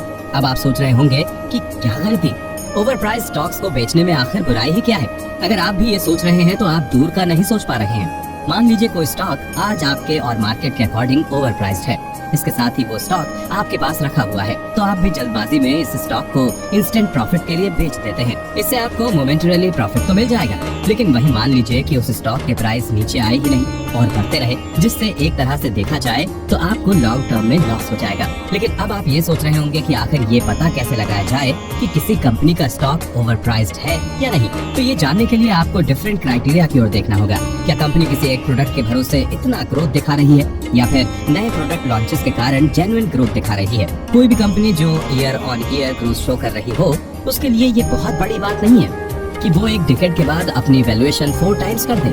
ये कारण हो सकता है कि एकदम से स्टॉक का रेट ओवर प्राइस्ड लगने लगे। लेकिन वहीं अगर कोई नई कंपनी 3-4 साल में ये कमाल अचीव कर लेती है, तो इसके बहुत चांसेस हैं कि स्टॉक ओवर प्राइस्ड असल में हो गया है। ऐसे में किसी भी इन्वेस्टर को अपने सारे स्टॉक्स की जगह केवल ग्रोथ स्टॉक्स बेचने चाहिए, क्योंकि ग्रोथ स्टॉक्स शुरू से ही ओवर प्राइस्ड होते हैं। लेकिन अगर ऐसे में कोई भी सेंसिबल इन्वेस्टर होगा, तो वो अपने स्टॉक्स को ऐसे रीजन से कभी नहीं बेचेगा। इस अध्याय से ये कंक्लूजन निकल कर आता है कि अगर आपने अच्छी कंपनी के अच्छे कॉमन स्टॉक्स खरीदे हैं, तो अच्छा टाइम इन स्टॉक्स को बेचने का कभी नहीं है। स्टॉक्स बेचने से बेहतर ये होगा कि आप स्टॉक्स को रखे रहें और प्राइस में बढ़ने दें। ये सुनकर आपको ये लग रहा होगा कि स्टॉक्स बेचेंगे नहीं तो प्रॉफिट कैसे कमाएंगे। लेकिन अगर आप लॉन्ग रन में देखेंगे तो जो स्टॉक्स अच्छे हैं वो आपको बहुत बड़े रिटर्न्स भी दे सकते हैं। अब इस बुक समरी के अगले अध्याय में हम आपसे शेयर करेंगे कि एक नया या फिर एक्सपीरियंस्ड इन्वेस्टर भी डिविडेंड को सरल भाषा में कैसे समझने की कोशिश कर सकता है। डिविडेंड्स का खेल। इस अध्याय में हम आपसे शेयर करेंगे कि कैसे डिविडेंड्स को सरल भाषा में समझा जा सकता है। डिविडेंड्स एक ऐसा शब्द है जिसका जिक्र होते ही हर इन्वेस्टर या ट्रेडर के हाथ पैर फूल जाते हैं, लेकिन इसका सिग्निफिकेंस और इम्पोर्टेंस किसी भी स्टॉक में बहुत होता है। इसी कारण डिविडेंड्स को लेकर मार्केट में हमेशा एक कंफ्यूजन का माहौल रहता है। कोई डिविडेंड को एक तरीके से बताता है तो कोई डिविडेंड को कम्प्लीटली डिफरेंट डायरेक्शन में ले जाता है। अगर कोई भी कॉर्पोरेशन डिविडेंड पे नहीं कर रही है या कम अमाउंट में करती आ रही है, तो इससे वो स्टॉक होल्डर्स को ज्यादा दिन खुश नहीं रख पाएगी। वहीं अगर कंपनी अपने स्टॉक होल्डर्स के लिए डिविडेंड पे कर देती है या बढ़ा देती है, तो ये स्टॉक होल्डर्स के लिए खुशी की बात होती है। वहीं अगर डिविडेंड को किसी कारणवश रिड्यूस या एलिमिनेट कर दिया जाता है, तो उससे स्टॉक होल्डर के लिए एक अनफेवरेबल डिसीजन माना जाता है। अब ये सब सुनने के बाद आप भी कुछ हद तक कंफ्यूज हो गए होंगे। तो सरल भाषा में इसका मतलब ये होता है कि जितनी बार भी कोई कंपनी अपने डिविडेंड को बढ़ाने की जगह अपनी कंपनी में ही रिटेन या री इन्वेस्ट करती रहेगी, उतना ही शेयर होल्डर्स के स्टॉक्स पर नेगेटिव इफेक्ट पड़ेगा। कुछ केसेस जिनमें कंपनी डिविडेंड बिल्कुल ही रिड्यूस कर देती है, तब शेयर होल्डर्स के स्टॉक की वैल्यू पर भी असर पड़ता है, जिससे उसका प्रॉफिट शेयर कम हो जाता है। ऐसे करने के पीछे कंपनी एग्जीक्यूटिव्स की ये रीजनिंग होती है कि वो बिजनेस के लिए पैसा इकट्ठा करके रखना चाहते हैं, जिससे उन्हें एक सेंस ऑफ सिक्योरिटी मिली रहे। लेकिन ऐसे लोग ये नहीं समझ पाते कि ऐसा करने से वो स्टॉक होल्डर्स के मन में कंपनी के खिलाफ कड़वाहट को जन्म दे रहे हैं। देखा जाए तो कंपनी की सिक्योरिटी और रेपुटेशन बनाने में स्टॉक होल्डर्स का बहुत बड़ा योगदान रहा है, जिस कारण वो डिविडेंड के रूप में रिवॉर्ड पाने की उम्मीद रखते हैं। तो डिविडेंड से सबसे ज्यादा प्रॉफिट किसका होता है, इसको समझने के लिए हम एक इमेजिनरी कंपनी के एग्जांपल का सहारा लेते हैं। मान लीजिए एक कंपनी है जिसका नाम XYZ है, जो एक वेल मैनेज्ड कॉर्पोरेशन है जो कि कुछ सालों से स्टेडली ग्रो कर रही है, लेकिन उसका सालों से डिविडेंड सेम रहा है। लेकिन 4 साल पहले जो डिविडेंड देने में कंपनी को अपनी 50% इनकम देनी पड़ रही थी, वहीं अब उस कंपनी को डिविडेंड पे करने के लिए अपनी 25% इनकम का ही इस्तेमाल करना पड़ रहा है। अब इस कंपनी के board of directors same dividend होने का ये जस्टिफिकेशन देंगे कि वो कंपनी की रिटेन्ड अर्निंग से दूसरी बड़ी मार्केट में एक्सपेंड करना चाहते हैं। लेकिन इस तरीके से ये कॉर्पोरेशन अपने लार्ज स्टॉक होल्डर्स को ज्यादा फेवर कर रही होगी, जिसका भुगतान छोटे शेयर होल्डर्स को करना पड़ेगा। इसके पीछे का कारण ये है कि बड़े स्टॉक होल्डर्स एक हायर टैक्स ब्रैकेट में है, जिस वजह से एक बड़ा स्टॉक होल्डर अपने डिविडेंड के स्मॉल परसेंटेज को ही रख सकता है, और इसलिए वो नहीं चाहता कि डिविडेंड बढ़ाया जाए। दूसरी तरफ छोटे शेयर होल्डर्स, जिनको बड़े शेयर होल्डर्स जितना टैक्सेस नहीं भरने होते, वो ये जरूर चाहते हैं कि कंपनी डिविडेंड का रेट बढ़ा दे। अब ये किसी कॉर्पोरेशन के लिए देखने वाली बात होती है कि क्या डिविडेंड बढ़ाना उनके और उनके शेयर होल्डर्स के इंटरेस्ट में है या नहीं। अगर एक कंपनी में मिलियंस ऑफ स्टॉक होल्डर्स एक लोअर इनकम ब्रैकेट को बिलोंग करते हैं, यदि वो इन्वेस्टर हर साल अपनी सेविंग्स का कुछ परसेंटेज कंपनी के लिए अलग करके रख रहे हैं, तो इस XYZ कॉर्पोरेशन को ऐसे इन्वेस्टर्स के लिए अपना डिविडेंड बढ़ाना ही पड़ेगा, वरना कुछ सालों बाद वो अपने लॉयल इन्वेस्टर्स का ट्रस्ट खो देंगे। लेकिन वहीं दूसरी तरफ बड़े स्टॉक होल्डर्स को भी हो सकता है इस बढ़े हुए डिविडेंड से फायदा हो जाए, खासकर तब जब उन्हें एडिशनल फंड्स की जरूरत हो। आशा करते हैं आपको इस एग्जांपल से डिविडेंड की पिक्चर जो है वो क्लियर हुई होगी और आप समझ पाए होंगे कि आखिर क्यों डिविडेंड बड़े और छोटे इन्वेस्टर्स के लिए महत्वपूर्ण होता है। एक कारण और भी है कि क्यों डिविडेंड इन्वेस्टर्स के लिए इम्पोर्टेंट होता है, वो ये है कि एक इन्वेस्टर जब भी किसी कंपनी में इन्वेस्ट करता है तो वो रिटर्न ऑन इन्वेस्टमेंट भी देखता है, जो उसे कंपनी के डिविडेंड रेट से क्लियर हो जाता है। लेकिन अगर कोई भी डिविडेंड से अच्छा रिटर्न चाहता है तो उसको एक चीज बहुत अच्छे से समझनी होगी कि किसी भी इन्वेस्टमेंट में डिविडेंड को इतना कंसिडरेशन देने की जरूरत नहीं है। अब इस बुक समरी में हम आपको लेखक के द्वारा बताई गई डिविडेंड की अल्टीमेट असलियत बताएंगे। ये अक्सर देखा गया है कि जो इन्वेस्टर डिविडेंड पर ज्यादा ध्यान देकर इन्वेस्ट नहीं करते वही अक्सर डिविडेंड से ज्यादा कमा पाते हैं। अब आप सोच रहे होंगे कि ये कैसे? इसका कारण ये है कि बेस्ट डिविडेंड रिटर्न किसी भी इन्वेस्टर को 5 से 10 साल के बाद या बीच में ही मिलता है। वो भी इन स्टॉक्स से मिलता है जो लो यील्ड स्टॉक्स में गिने जाते हैं। डिविडेंड्स में ऐसे low yield stocks over a period of time high yield stocks को भी पीछे छोड़ देते हैं। इसलिए आज भी कोई वाइज इन्वेस्टर लो यील्ड स्टॉक्स को भी उतनी ही क्वांटिटी में खरीदता है जितना हाई यील्ड स्टॉक्स को। इस बुक समरी के अगले अध्याय में एंड थिंग्स टू अवॉइड, इस अध्याय में हम आपसे शेयर करेंगे कि ऐसी कौन सी 10 चीजें हैं जिसे हर इन्वेस्टर को ध्यान में रखकर इन्वेस्ट करना चाहिए। पहला रूल ये है कि इन्वेस्टर को कभी भी प्रमोशनल कंपनीज में इन्वेस्ट नहीं करना चाहिए। अब आप इस सोच में पड़ गए होंगे कि प्रमोशनल कंपनीज का क्या मतलब है। आज के युग में ऐसी बहुत सी कंपनीज हैं जो जस्ट स्टार्ट हुई हैं या कोई ऐसे प्रोडक्ट पर वर्क कर रही हैं जो हो सकता है फ्यूचर में बहुत सक्सेसफुल हो जाए। जब आप ऐसी कंपनीज के बारे में सोचेंगे तो आपको भी लगेगा कि इन पर अर्ली इन्वेस्ट करके आप फ्यूचर में बहुत प्रॉफिट कमा लेंगे। लेकिन हर नई कंपनी जरूरी नहीं है कि टेस्ला या फेसबुक की तरह तुरंत सक्सेसफुल हो जाए। बहुत सी ऐसी कंपनीज कुछ चंद सालों में ही बंद हो जाती हैं और कई तो अपने प्रोडक्ट भी पूरी तरह से डेवलप नहीं कर पाती हैं। इस बुक के लेखक के अकॉर्डिंग एक इन्वेस्टर को तभी इन्वेस्ट करना चाहिए जब एक कंपनी एस्टेब्लिश्ड हो चुकी हो, और यदि वो ज्यादा रिस्क लेकर नई कंपनी में इन्वेस्ट करना चाहता है तो उसको ऐसी कंपनी में इन्वेस्ट करना चाहिए जो मिनिमम 2 से 3 साल से कंसिस्टेंट ऑपरेशन में हो और साथ ही प्रॉफिटेबल हो। वहीं पर कोई ऐसी कंपनी है जो अभी भी प्रमोशनल स्टेज में है, यानी केवल ब्लूप्रिंट और प्लान से इन्वेस्टर के सामने रखे जा रहे हैं, तो ऐसे बिजनेस प्लान से इन्वेस्टर को तुरंत हाथ जोड़ लेने चाहिए। ऐसी कंपनीज हो सकता है आपको सुनने में बहुत अच्छे लगे, लेकिन असलियत में ये कड़वा सच है कि ऐसी कंपनी सिर्फ बातें करने के काबिल होती है, जिस कारण जो इन्वेस्टर ऐसी कंपनीज की मीठी बातों में आकर इन्वेस्ट कर देता है तो ये गारंटीड है कि इन्वेस्टर को अपने इन्वेस्टमेंट पर भारी लॉस का सामना करना पड़ेगा। दूसरा पॉइंट जिसका एक इन्वेस्टर को इन्वेस्टमेंट करने से पहले ध्यान रखना चाहिए वो ये है कि उसे एक अच्छे स्टॉक को केवल ओवर द काउंटर होने के कारण नजरअंदाज नहीं करना चाहिए। स्टॉक मार्केट में कुछ स्टॉक लिस्टेड होते हैं जो रेगुलरली ट्रेड होते हैं और कुछ स्टॉक्स अनलिस्टेड होते हैं जो अब डेली बेसिस पर ट्रेड नहीं होते हैं, जिन्हें हम इन्वेस्टमेंट की भाषा में ओवर द काउंटर स्टॉक्स भी कहते हैं। ओवर द काउंटर और एक्टिवली ट्रेडेड स्टॉक में कोई खास डिफरेंस नहीं होता है, बल्कि उल्टा over the counter stocks instant profit कमाने के लिए बेस्ट स्टॉक माने जाते हैं। इसका कारण यह है कि इनके स्टॉक्स ज्यादा लिक्विड होते हैं। कई बार ये लिस्टेड कंपनीज के स्टॉक से भी ज्यादा लिक्विड होते हैं। यही कारण है कि स्मॉल और मीडियम साइज कंपनीज अपने स्टॉक को स्मॉल एक्सचेंज में रखने की जगह ओवर द काउंटर पर रखती हैं। जैसे वो जब बिग बोर्ड या न्यूयॉर्क एक्सचेंज लिस्ट में शामिल हों तो उनकी कंपनी को ट्रांजिशन फेज से ना गुजरना पड़े। इस पूरे पॉइंट का मतलब यही है कि ओवर द काउंटर स्टॉक्स में आपने करेक्ट ब्रोकर चुना है और सही सिक्योरिटी चुनी है। यदि ये दोनों सही नहीं हुए तो आपको इन स्टॉक्स में नुकसान का सामना करना पड़ सकता है, पर यदि ये दोनों सही हैं तो आपको फिक्र करने की कोई जरूरत नहीं है कि ये stock over the counter trade किए जाते हैं, न कि रेगुलर स्टॉक की तरह एक्सचेंज फ्लोर पर। अब हम बढ़ते हैं तीसरे पॉइंट की ओर जो आपको कभी भी इन्वेस्टमेंट करते समय नहीं करना चाहिए। वो ये है कि आपको किसी कंपनी का स्टॉक केवल उसके एनुअल रिपोर्ट के बेसिस पर नहीं खरीद लेना चाहिए। अब आप ये कह रहे होंगे कि ऐसा जरूरी थोड़ी है कि इन्वेस्टर केवल एनुअल रिपोर्ट के बेसिस पर स्टॉक खरीदता हो, लेकिन आप क्या कोई भी इन्वेस्टर ये रियलाइज करेगा कि उसने अपने स्टॉक्स कितनी बार केवल किसी कंपनी की एनुअल रिपोर्ट पढ़ के खरीदे हैं? ऐसा करने से इन्वेस्टर अपने साथ एक भयंकर गलती कर रहा है। वो ये है कि वो एक रिपोर्ट पर ब्लाइंडली ट्रस्ट कर रहा है, जबकि कई कंपनीज में तो ये एनुअल रिपोर्ट डबल चेक तो क्या कंपनी के प्रेसिडेंट से भी कभी वेरीफाई नहीं की जाती है। ये बस इसलिए बनाई जाती है जिससे कि अनसस्पेक्टिंग इंसान या इन्वेस्टर को कंपनी की एक रोजी इमेज दिखाकर इन्वेस्टमेंट लिया जा सके। ये बिल्कुल वैसा ही है जैसे बड़े कंपनीज अपने प्रोडक्ट के अच्छे एडवर्टाइजमेंट कर उन्हें बेचती हैं। इसलिए लेखक हर इन्वेस्टर को ये सलाह देना चाहेंगे कि वो केवल एनुअल रिपोर्ट ना देखें, बल्कि कंपनी के पूरा 15 पॉइंट्स एनालिसिस करने के बाद ही इन्वेस्टमेंट करें। अब हम आपके साथ 4th पॉइंट शेयर करना चाहेंगे जो कि थोड़ा ट्रिकी है। इस पॉइंट में लेखक इन्वेस्टर को ये बताना चाहेंगे कि एक स्टॉक हो सकता है अभी हाई प्राइस पर बिक रहा हो, पर इसका मतलब ये नहीं है कि फ्यूचर में उस स्टॉक की अर्निंग डिस्काउंटेड प्राइस में ना बिके। इसका अर्थ नहीं समझ पाए ना? चलिए इसको सरल भाषा में समझाने के लिए हम एक एग्जांपल का सहारा लेते हैं। मान लीजिए एक XYZ नामक कॉर्पोरेशन है। अभी कुछ सालों में इस कंपनी की ग्रोथ कंसिस्टेंट रही है और ये अनुमान लगाया जा रहा है कि इस कंपनी के स्टॉक्स के प्राइस 5 सालों में 2 गुने हो जाएंगे। अब ये देखते हुए कुछ बुद्धिमान इन्वेस्टर्स ये अनुमान लगा लेंगे कि अगर XYZ अपने करंट स्टॉक्स के प्राइस से दोगुने दाम में बेच रही है तो इस कंपनी के स्टॉक्स ओवर प्राइस्ड है। इसके पीछे की रीजनिंग ये होती है कि इस कंपनी को 5 साल लगेंगे अपनी अर्निंग डबल करने में, तो उस हिसाब से स्टॉक्स ओवर प्राइस्ड है।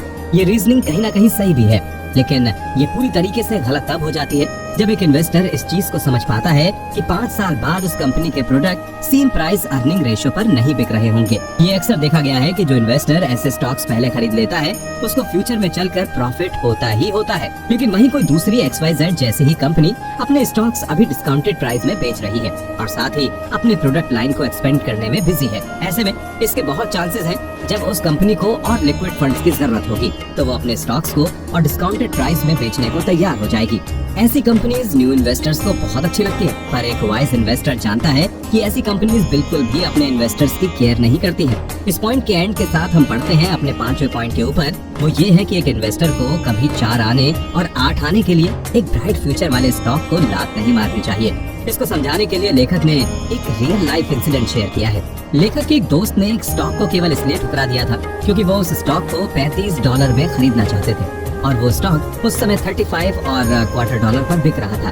केवल 1 क्वार्टर के कारण लेखक के दोस्त ने ये स्टॉक नहीं खरीदा। अब आपको ये जानकर शॉक लगेगा कि आज उस स्टॉक की कीमत $500 से भी ज्यादा है। इसलिए एक इन्वेस्टर को हमेशा इन्वेस्ट करते समय लॉन्ग रन का सोचना चाहिए और किसी अच्छे स्टॉक को रेट में मामूली से डिफरेंस के लिए नहीं छोड़ना चाहिए। अब इन 5 पॉइंट के अलावा 5 और ऐसे पॉइंट्स हैं जिसे एक इन्वेस्टर को ध्यान में रखना चाहिए। 6th पॉइंट जो एक इन्वेस्टर को हमेशा सोचना चाहिए वो ये है कि एक इन्वेस्टर को डाइवर्सिफिकेशन पर ज्यादा जोर नहीं देना चाहिए। बहुत से इन्वेस्टर्स ऐसे हैं मार्केट में जो आज भी अपने पोर्टफोलियो को डाइवर्सिफाई करने से पहले 10 बार सोचते हैं। कई इन्वेस्टर्स सिर्फ अपने कंफर्ट जोन वाली कंपनी में ही इन्वेस्ट करते हैं, पर ये प्रैक्टिस में लॉन्ग टर्म में एक इन्वेस्टर के लिए बहुत हार्मफुल साबित हो सकती है।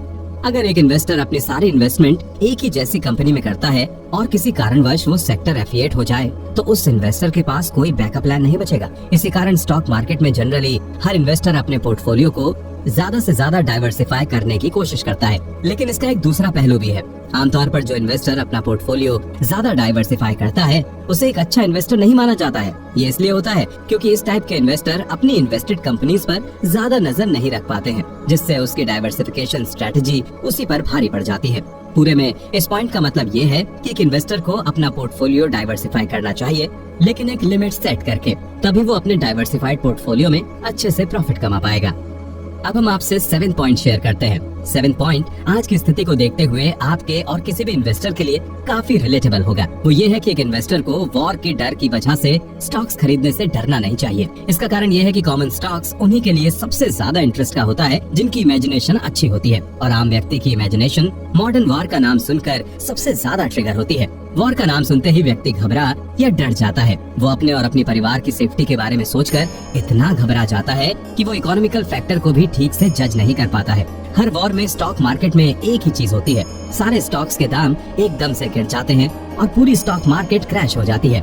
इस समय लोग गलती ये करते हैं कि वो वॉर के डर में अपने स्टॉक्स बेच देते हैं, पर वो ये नजरअंदाज कर देते हैं कि जो स्टॉक आज उन्होंने जिस रेट में बेचा है, अगर वो वही स्टॉक कुछ साल बाद बेचते तो उनको ज्यादा रिटर्न मिलता। इस फिनोमिना का कारण है वॉर के बाद आने वाला इन्फ्लेशन। इन्फ्लेशन आने का कारण ये होता है कि जब कोई सरकार वॉर में अपनी कंट्री की कैपेसिटी से ज्यादा खर्च करती है, तब उस कंट्री को अपने प्रोडक्ट्स के प्राइस बढ़ाने पड़ते हैं। इसका कारण ये होता है कि कंट्री की ओवर स्पेंडिंग की वजह से उनकी करेंसी की वैल्यू इंटरनेशनल मार्केट में गिर जाती है। इसलिए वॉर के समय में भी एक इन्वेस्टर को सोच समझ के अपने इन्वेस्टमेंट को संभालना चाहिए और बेचने से ज्यादा अपने इन्वेस्टमेंट को सेफली स्टॉक मार्केट में लगे रहने देना चाहिए। इस पॉइंट के अलावा 8th पॉइंट जिसका एक इन्वेस्टर को ध्यान रखना चाहिए वो है कि एक इन्वेस्टर को किसी नई चीज से इन्फ्लुएंस नहीं होना चाहिए। कंपनीज कई बार अपने अनरियलिस्टिक प्रेडिक्शन करती हैं, जिससे नए और कई बार एक्सपीरियंस्ड इन्वेस्टर भी इन्फ्लुएंस हो जाते हैं। मान लीजिए कोई कंपनी आपसे वादा करती है कि वो आपको अपनी इन्वेस्टमेंट का 10 टाइम्स ज्यादा रिटर्न देगी, तो जो डेस्परेट इन्वेस्टर होगा वो इससे बहुत इन्फ्लुएंस हो जाएगा, जिससे उसका इन्वेस्टमेंट भी इन्फ्लुएंस होगा। और मोस्टली यही कारण होता है कि क्यों लोग इन्वेस्टमेंट की दुनिया में लॉस का सामना करते हैं। इन्वेस्टमेंट के समय भी आपको आपको अपनी एक्सपेक्टेशन रियलिस्टिक रखनी चाहिए, ना कि कंपनी की बातों में आकर अनरियलिस्टिक एक्सपेक्टेशन बना लेनी चाहिए। इस चेतावनी के बाद 9th पॉइंट जिसको एक इन्वेस्टर को कंसिडर करना चाहिए वो ये है कि ग्रोथ स्टॉक खरीदने से पहले समय और प्राइस दोनों का ध्यान रखना पड़ता है। मान लीजिए कोई ऐसी कंपनी है जिसके ग्रोथ स्टॉक्स बहुत अच्छे रिटर्न्स शो कर रहे हैं, पर आप सोच विचार में देर कर देते हैं और आप वो ग्रोथ स्टॉक एक हायर प्राइस पर खरीद लेते हैं, जिस कारण आपको उसमें वो रिटर्न नहीं मिलता जिसकी आप उम्मीद करके बैठे थे। वरना दूसरे सिनेरियो में आपकी टाइमिंग तो परफेक्ट थी, लेकिन उस समय स्टॉक्स ओवर प्राइस चल रहे थे, जिस कारण आपको अपना रिटर्न ऑफ इन्वेस्टमेंट हासिल करने में ज्यादा समय लग गया, जिससे आपका एक इन्वेस्टमेंट में कई दिनों तक पैसा फंसा रहा, जो कि इस बीच और स्टॉक्स खरीदने में यूज हो सकता था। इसी कारण से ग्रोथ स्टॉक्स खरीदते समय आपको समय और प्राइस दोनों को साथ लेकर चलना चाहिए। इसी पॉइंट के साथ हम पहुंच जाते हैं अपने लास्ट पॉइंट पर। आखिरी पॉइंट है कि एक इन्वेस्टर को भीड़ के साथ नहीं चलना चाहिए। ये पॉइंट परफेक्टली फिट बैठता है आज की जनरेशन के इन्वेस्टर्स के ऊपर, जो उसी कंपनी में इन्वेस्ट करते हैं जिसमें सब कर रहे हैं। लेकिन अगर आपको एक बड़ा और इन्फ्लुएंशियल इन्वेस्टर बनना है तो आपको रिस्क लेना सीखना पड़ेगा और भीड़ से हटकर इन्वेस्टमेंट की कैपेसिटी रखनी होगी, नहीं तो जिंदगी भर आप भी एक छोटे इन्वेस्टर बन के रह जाएंगे। अगर आपको भीड़ से हटकर इन्वेस्टमेंट करनी है तो आपको सिचुएशन को अलग तरीके से एनालाइज करना सीखना होगा। आपको ये सीखना होगा कि कब स्टॉक के प्राइस में उछाल आने वाला है, साथ ही ये भी जानना होगा कि कब स्टॉक्स के प्राइस में गिरावट आएगी, साथ ही ये भी जानना है कि कब इन्वेस्टमेंट करना है और कब नहीं। जिस दिन आप या कोई भी इन्वेस्टर ये करना सीख जाएगा तब जाकर वो भेड़ चाल से हटकर इन्वेस्ट करने के लायक बन पाएगा। तो इस आखिरी पॉइंट के साथ ये अध्याय खत्म होता है। आशा करते हैं कि आप इन्वेस्ट करते समय अपने दिमाग में इन 10 पॉइंट्स का ध्यान रखेंगे। अब इसके अगले अध्याय में हम आपसे शेयर करेंगे कि आखिर कैसे आप अच्छे ग्रोथ स्टॉक को ढूंढ सकते हैं। ग्रोथ स्टॉक्स कैसे ढूंढें? Common stocks and uncommon profits and other writings, जो कि फिलिप ए फिशर द्वारा लिखी गई है, पर बेस्ड इस समरी में अब हम आपसे ये शेयर करेंगे कि कैसे आप या कोई भी इन्वेस्टर एक अच्छा ग्रोथ स्टॉक ढूंढ सकते हैं। ऐसे स्टॉक्स को ढूंढने में इन्वेस्टर को ये महसूस होता है कि बहुत समय लग रहा है, साथ ही बहुत सी स्किल्स और अलर्टनेस भी चाहिए होती है। तो स्मॉल इन्वेस्टर्स को डिस्प्रोपोर्शनेट अमाउंट ऑफ वर्क करना पड़ता है, पर उससे उसी का फायदा होता है। ऐसे ही फायदे सिर्फ उसी को नहीं बल्कि बड़े इन्वेस्टर्स का भी काम आसान कर सकते हैं। अब आप सोच रहे होंगे कि क्या कोई ऐसा तरीका नहीं है जिससे ये काम जल्दी या आसानी से हो जाए, तो मैं आपका ये वहम क्लियर करना चाहूंगा कि ऐसा कोई भी तरीका एग्जिस्ट नहीं करता है। बस ये एक इन्वेस्टर पर निर्भर करता है कि वो अपने इंटरेस्ट और कैपेबिलिटीज के अनुसार वो कितना टाइम एक इन्वेस्टमेंट पर खर्च करना चाहता है। पर आपका और किसी भी इन्वेस्टर का काम थोड़ा आसान करने के लिए लेखक ने कुछ तरीके आउटलाइन किए हैं, जिनका इस्तेमाल करके एक इन्वेस्टर अपना काम काफी आसान कर सकता है। जो आउटलाइन हम इस अध्याय में डिस्कस करने जा रहे हैं वो 2 स्टेजेस में बटी हुई है, जिसमें quality of decision final financial outcome पर बड़ा असर डालने के काबिल होगी। इस आउटलाइन का पहला स्टेज वो सबसे बड़ा सवाल है जो हर इन्वेस्टर के सामने खड़ा होता है जब भी वो कोई इन्वेस्टमेंट करने जा रहा होता है। ये सवाल है कि क्या मुझे स्टॉक अभी खरीदना चाहिए या नहीं। अब ये डिसीजन किसी भी इन्वेस्टर की लाइफ का सबसे बड़ा डिसीजन होता है, क्योंकि इस डिसीजन से ही ये चीज तय होती है कि उसका इन्वेस्टमेंट फ्यूचर में 10 साल बाद जाकर 10 टाइम्स बढ़ेगा या केवल 2 गुना ही बढ़ेगा। ये सबको इसलिए परेशान करता है क्योंकि आज की तारीख में मार्केट में चॉइसेस बहुत ज्यादा है, तो उसमें एक इन्वेस्टर के लिए ये तय करना मुश्किल होता है कि उसे किस टाइप का स्टॉक खरीदना चाहिए। क्या उसे कॉमन स्टॉक्स खरीदने चाहिए, क्या उसे सिक्योरिटी में पैसा लगाना चाहिए, या फिर उसे ग्रोथ स्टॉक्स खरीदने चाहिए। पर आप कभी भी स्टॉक खरीदने के लिए कम्प्लीटली श्योर नहीं हो सकते, खासकर तब तक जब तक आप पूरी रिसर्च न कर लें। अब आप ऐसा स्टॉक कैसे ढूंढ सकते हैं जिसमें आपको ज्यादा रिसर्च भी ना करनी पड़े और आप समय भी बचा सके। ये करने के लिए आपको अपने ज्यादातर इन्वेस्टमेंट वेल एस्टेब्लिश्ड कंपनीज में ही करना होगा, या फिर ऐसी कंपनीज पर जिनको फाइनेंस बड़ी एस्टेब्लिश्ड कंपनीज कर रही हो। इन्वेस्टर के पास यही एकमात्र गारंटी होती है कि ये कंपनी कभी ना कभी सक्सेसफुल हो जाएगी। इसका कारण ये है कि बड़ी कंपनीज ढेर सारा पैसा लगाकर अपने आप को और अपने अंडर छोटी कंपनीज को सक्सेसफुल बना लेती हैं। दूसरी तरफ नई कंपनीज ये करने में असफल रहती हैं क्योंकि उनके पास इतनी इनकम नहीं होती कि वो उतना पैसा लगाकर अपनी कंपनी सक्सेसफुल बना पाए। इसके अलावा दूसरा मेथड जो हर इन्वेस्टर को इस्तेमाल करना चाहिए स्टॉक ढूंढने के लिए वो ये है कि उसे कंपनी की पहले प्रॉपर रिसर्च कर लेनी चाहिए। एक अच्छी रिसर्च ही एक अच्छे इन्वेस्टर की पहचान होती है। अगर इसमें इन्वेस्टर को टाइम बचाना है तो इसके कई तरीके हैं। पहला तो यह है कि वो इन्वेस्टर अपने लिए फाइनेंशियल एडवाइजर हायर कर सकता है जो उसके लिए पहले ही रिसर्च करके रखे, जिससे इन्वेस्टर तुरंत अपने पैसे किसी कंपनी में इन्वेस्ट करने के काबिल बन सके। लेकिन इतना ब्लाइंड ट्रस्ट भी डेंजरस साबित हो सकता है। इस कारण एक इन्वेस्टर को उसी कंपनी में इन्वेस्ट करना चाहिए जिसमें इन्वेस्टर की भी एक्सपर्टीज हो। इससे ये फायदा होता है कि वो सोच समझ सकता है कि कब कंपनी गलत दिशा में जा रही है और कब उसकी इन्वेस्टमेंट खतरे में आ सकती है। इसके साथ ही एक इन्वेस्टर को ग्रोथ स्टॉक्स में ज्यादा इन्वेस्ट करना चाहिए। ये ऐसे स्टॉक्स होते हैं जो आपको अनबिलीवेबल प्रॉफिट्स देने के कैपेबिलिटी रखते हैं। हो सकता है जो आप आज स्टॉक $10,000 का खरीदें, वो आगे चलकर 10 साल बाद 40 से $150,000 का बिके। ऐसे रिटर्न्स के चांसेस केवल ग्रोथ स्टॉक्स में हैं। जिस कारण लेखक फिलिप फिशर हर इन्वेस्टर से यही रिक्वेस्ट करते हैं कि ज्यादा से ज्यादा ग्रोथ स्टॉक में इन्वेस्ट करें। साथ ही इन्वेस्ट करने से पहले इन 2 बातों का ध्यान रखें, क्योंकि ऐसे स्टॉक्स कड़ी मेहनत के बिना मिलना बिल्कुल मुमकिन नहीं है। इसी के साथ हमारे बुक समरी का ये अध्याय खत्म होता है। इस अध्याय के साथ ही इस किताब का पहला भाग भी खत्म होता है। आशा करते हैं कि आपको इस किताब के पहले भाग में स्टॉक्स के बारे में सफिशिएंट इंफॉर्मेशन मिल गई होगी। अब इस किताब के अगले भाग में हम जानेंगे कि आखिर क्यों कंजर्वेटिव इन्वेस्टर्स चैन की नींद सोते हैं। Conservative investors sleep well. अब हम लोग बुक समरी के दूसरे भाग में पहुंच चुके हैं। एक बात जरूर कहना चाहेंगे कि किसी भी बिजनेस का सक्सेस 2 I और 2 H पर डिपेंड करता है। 2 I मतलब इंटीग्रिटी और इंजेन्युइटी, एक H मतलब हार्डवर्क। इस भाग में हम आपसे शेयर करेंगे कि आखिर लेखक का ये मानना क्यों है कि कंजर्वेटिव इन्वेस्टर्स चैन से सो पाते हैं। चैन या अच्छी नींद एक ऐसी चीज है जिसे आप किसी फिक्स क्वांटिटी में तोल या नाप तो नहीं सकते, लेकिन आज के स्टॉक मार्केट के दौर में अब 2 तरह के इन्वेस्टर्स बन चुके हैं। एक जो कंजर्वेटिव तरीके से इन्वेस्ट करते हैं और एक जो कन्वेंशनल तरीके से इन्वेस्ट करते हैं। अब आपको समझने के लिए एक डेफिनेशन नहीं बल्कि 2 डेफिनेशन लगेंगी। पहली डेफिनेशन की माने तो एक कंजर्वेटिव इन्वेस्टमेंट अपने इन्वेस्टर की परचेजिंग पावर को मिनिमम रिस्क पर मेंटेन करती है। वहीं दूसरी डेफिनेशन के अनुसार एक कंजर्वेटिव इन्वेस्टमेंट करना एक पूरा प्रोसीजर है जिसको आगे ध्यान से नहीं किया गया तो ये इन्वेस्टमेंट मेंटेन नहीं होगा। इसीलिए एक सक्सेसफुल कंजर्वेटिव इन्वेस्टर बनने के लिए आपको एक नहीं बल्कि 2 चीजों की आवश्यकता है। लेखक का कहना है कि अगर ये दोनों कंडीशंस मौजूद नहीं है तो आप उसको कंजर्वेटिव इन्वेस्टमेंट नहीं कह सकते। फिर वो केवल लकी या अनलकी या फिर कन्वेंशनल कहला सकता है, लेकिन कंजर्वेटिव तो बिल्कुल नहीं कहा जा सकता। ये 2 कंडीशंस हैं, या तो आप खुद एक अच्छे इन्वेस्टर हो या फिर आप किसी अच्छे इन्वेस्टर की रिकमेंडेशन पर ही इन्वेस्ट कर रहे हो। इसके अलावा एक इन्वेस्टर के तौर पर आपको ये भी देखना होगा कि क्या एक पर्टिकुलर इन्वेस्टमेंट कंजर्वेटिव इन्वेस्टमेंट के लिए क्वालिफाई कर भी रही है या नहीं। यही समझाने के लिए बुक के इस भाग को लेखक ने 4 हिस्सों में डिवाइड किया है, जिसकी मदद से हम आपको कंजर्वेटिव इन्वेस्टमेंट करने के तरीके बताएंगे। पहला, कंजर्वेटिव स्टॉक इन्वेस्टमेंट की एनाटॉमी, मतलब पहले डेफिनेशन के मुताबिक बताया गया है। दूसरा, उन गलतियों को एनालाइज करता है जो फाइनेंशियल कम्युनिटी द्वारा की गई हैं। तीसरा सेक्शन बात करता है क्या स्टेप्स लेने चाहिए कंजर्वेटिव इन्वेस्टमेंट कहलाने के लिए। चौथा बात करता है कि कॉमन स्टॉक्स पर भरोसा करना चाहिए या नहीं। समरी के इस भाग को सुनने और समझने के बाद आप एक अच्छे कंजर्वेटिव इन्वेस्टर बनने के काबिल बन जाएंगे। इसी के साथ बढ़ते हैं इसी के अगले अध्याय की ओर। First dimension of conservative investment. कोई भी कॉर्पोरेशन जो एक बड़े साइज या टाइप की हो और वो अगर कंजर्वेटिव इन्वेस्टमेंट के लिए बनी हो तो जाहिर सी बात है कि वो एक कॉम्प्लेक्स ऑर्गेनाइजेशन होगी। तो ये समझने के लिए कि ऐसी ऑर्गेनाइजेशन में आपको क्या देखना चाहिए, हम इस अध्याय में आपसे शेयर करेंगे कि कैरेक्टरिस्टिक्स का कौन सा ऐसा एक डायमेंशन है जो किसी भी इन्वेस्टर को देखना चाहिए। तो इसको आसानी से समझने के लिए हम इसे 4 सब डिवीजन में बांट देते हैं। इसमें पहला है low cost production. Low cost production किसी भी कंजर्वेटिव कंपनी के लिए सबसे महत्वपूर्ण स्टेप होगा।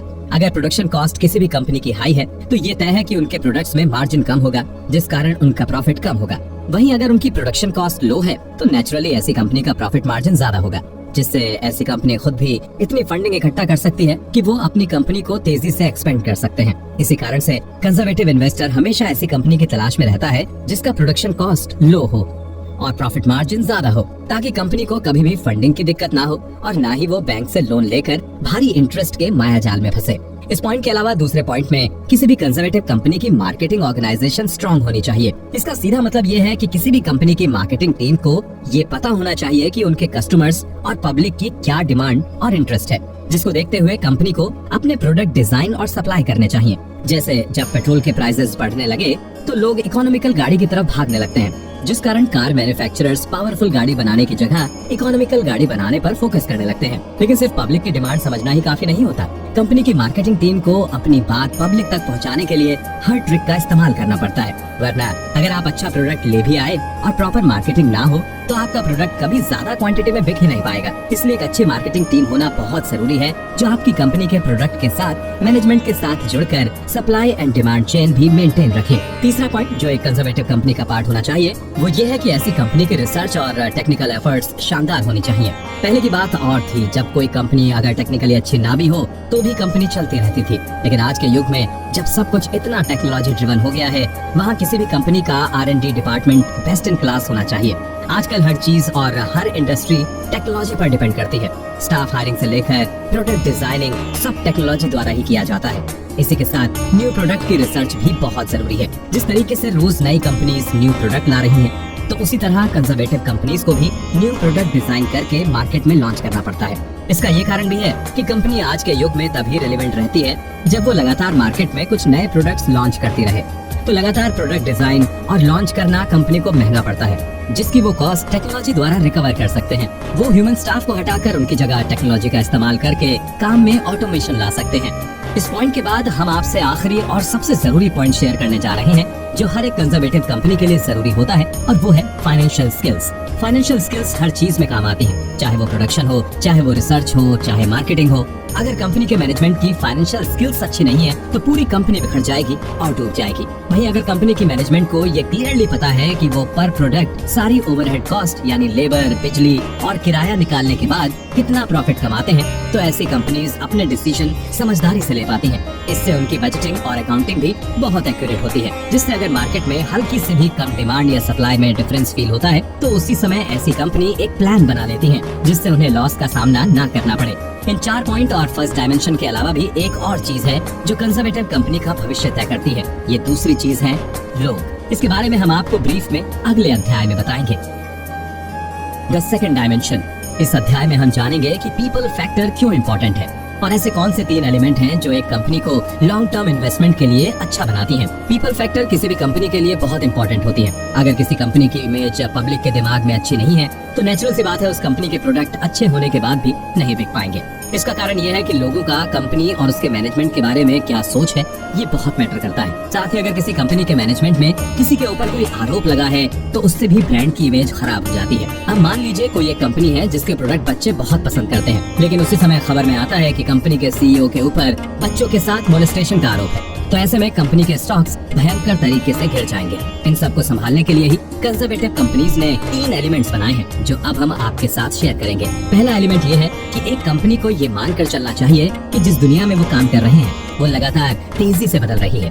हर कॉर्पोरेट को प्लान उसी हिसाब से बनाने चाहिए जिस हिसाब से दुनिया में आज का चाल चलन है। इस चीज को सिर्फ ओकेजनली मतलब once in a blue moon नहीं करना चाहिए, बल्कि इसे लगातार करते रहना चाहिए।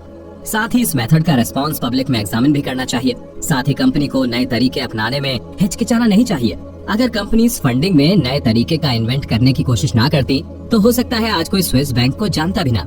अगर कोई भी कंपनी अपने इन्वेस्टर्स का फायदा करवाने के साथ अपना फायदा करवा सकती है तो उस कंपनी को अनकन्वेंशनल मेथड जरूर ट्राई करना चाहिए।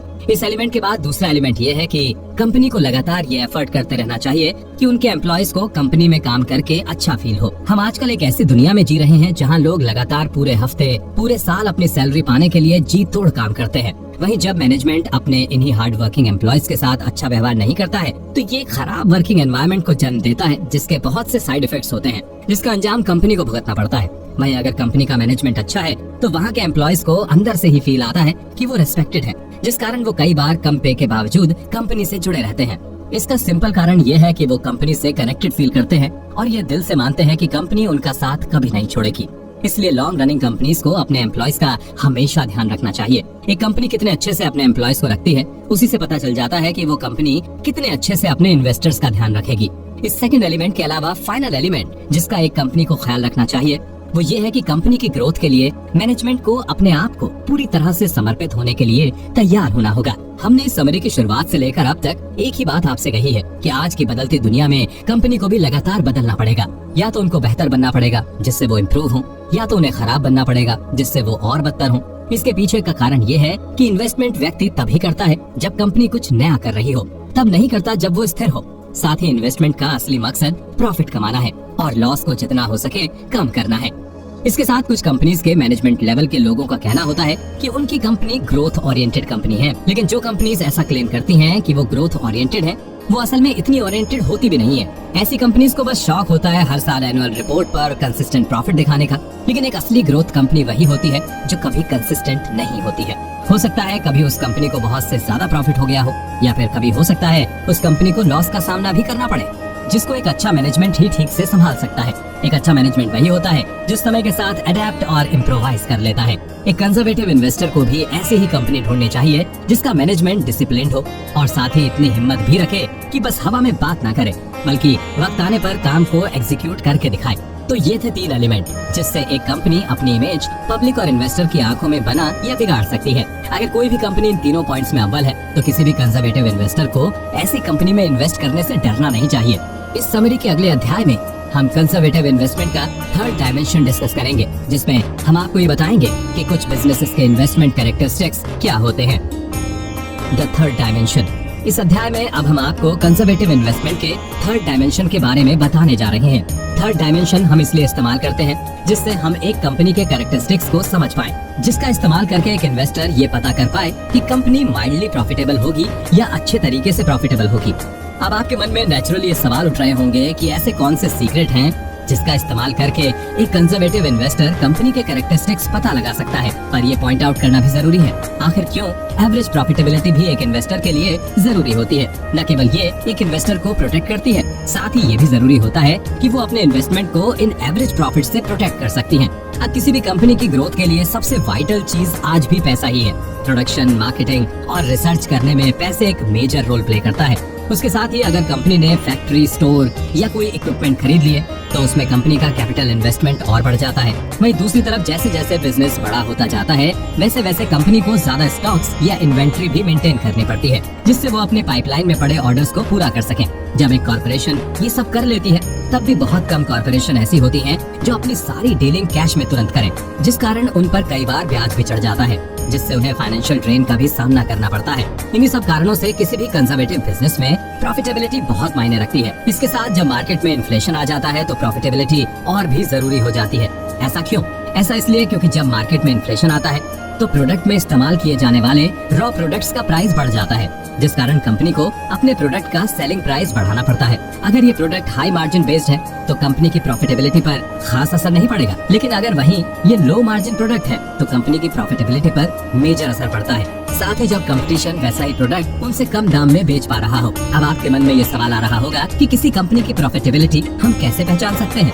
तो इसके लिए हमें प्रॉफिटेबिलिटी को 2 हिस्सों में बांटना पड़ेगा। सबसे पहला और फंडामेंटल तरीका इस चीज को करने का ये है कि आप कंपनी का इन्वेस्टेड एसेट पर रिटर्न देख सकते हैं। इसका मतलब ये है कि जिन प्रोडक्ट्स और रिसर्च पर कंपनी इन्वेस्ट कर रही है क्या वो सही में कंपनी के लिए प्रॉफिटेबल बन पाएगी कि नहीं। अगर हाँ तो कितना % कंपनी रिटर्न एक्सपेक्ट कर सकती है। इस मेथड को कॉर्पोरेट वर्ल्ड में यार्डस्टिक मेथड के नाम से जाना जाता है। ये अक्सर कंपनी के टॉप एग्जीक्यूटिव ही ढंग से या पूरे तरीके से इस्तेमाल कर पाते हैं। एक इन्वेस्टर या प्रोस्पेक्टिव इन्वेस्टर के लिए ये मेथड यूज करना बहुत मुश्किल साबित होता है। अगर किसी इन्वेस्टर को ये मेथड यूज करना है तो वो कंपनी के प्रॉफिट मार्जिन से ही कंपेयर कर सकता है। इसका कारण ये है कि अगर कोई इन्वेस्टर ये देख के इन्वेस्ट करने की सोच रहा है कि इक्विपमेंट में कितना रिटर्न मिलेगा तो ऐसे कैलकुलेशन करना बहुत मुश्किल साबित होगा, खासकर अब जब कॉस्ट ऑफ इक्विपमेंट इतनी बढ़ चुकी है। इसलिए एक इन्वेस्टर को मार्जिन देखकर इन्वेस्ट करना चाहिए। यदि वो चाहे तो सेल्स देखकर भी इन्वेस्ट कर सकता है। अगर किसी कंपनी के प्रोडक्ट्स की सेल कंपीटिंग कंपनी के प्रोडक्ट्स की सेल से 3 गुना ज्यादा है तो वो कंपनी लो मार्जिन प्रॉफिट रख के भी अच्छा खासा प्रॉफिट कमा सकती है। दूसरा पॉइंट जिसे ध्यान में रखना चाहिए वो ये है कि आज की कंपीटिंग दुनिया में सेल्स और प्रॉफिट मार्जिन दोनों ही हाई होने चाहिए, वरना फ्यूचर में चलकर कंपनी न्यू प्रोडक्ट्स तेजी से डेवलप नहीं कर पाएगी। हो सकता है आप या कोई कंपनी अपने पोटेंशियल कंपटीशन को हल्के में ले रही हो और कहीं वही पोटेंशियल कंपटीशन ही आपका रियल कंपटीशन बन गया तो ये बहुत बड़ी दिक्कत की बात हो जाएगी।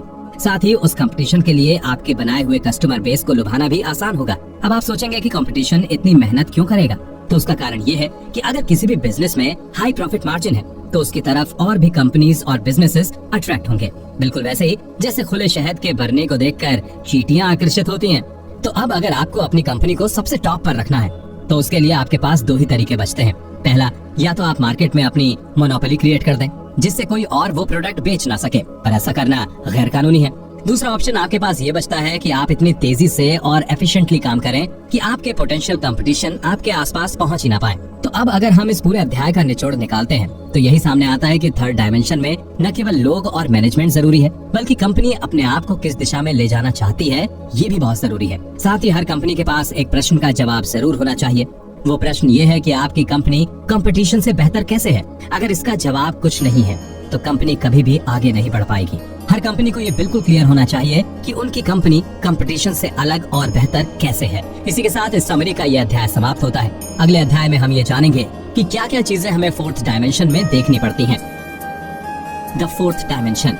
इस अध्याय में हम आपके साथ फोर्थ डायमेंशन का एनालिसिस शेयर करेंगे। किसी भी स्टॉक इन्वेस्टमेंट का चौथा डायमेंशन प्राइस अर्निंग्स रेशियो होता है। इसमें मतलब यह है कि करंट प्राइस को अर्निंग पर शेयर से डिवाइड करना पड़ता है। साथ ही स्टॉक्स को मार्केट के हिसाब से अप्रेस करना पड़ता है जिससे कंपनी का प्रॉपर वैल्यूएशन हो पाए।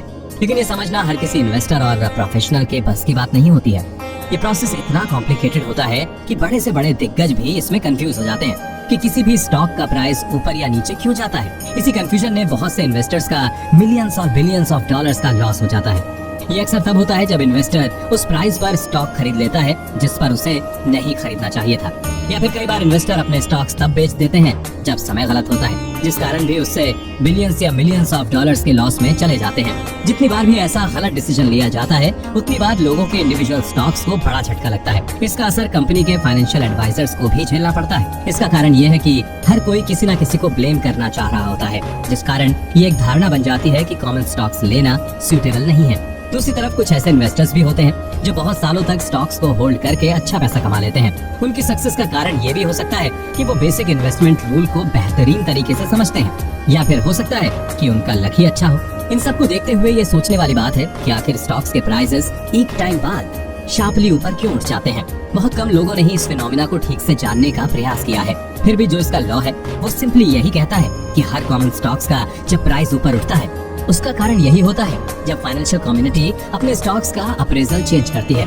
इस चीज को समझने के लिए हम आपको एक एग्जांपल देते हैं। मान लीजिए एक कंपनी जी, जिसको 2 साल पहले ऑर्डिनरी माना जाता था, इसने पर शेयर $1 अर्न किया था और 10 गुना अर्निंग्स पर $10 पर ट्रेड हो रहा था। वहीं पर इसी इंडस्ट्री की जब दूसरी कंपनी के स्टॉक्स नीचे जा रहे थे तब इस कंपनी के स्टॉक्स ऊपर जाने लगे, जिसका कारण जी कंपनी के नए प्रोडक्ट्स लाइन है। जाहिर सी बात है कि अचानक से नहीं हुआ होगा।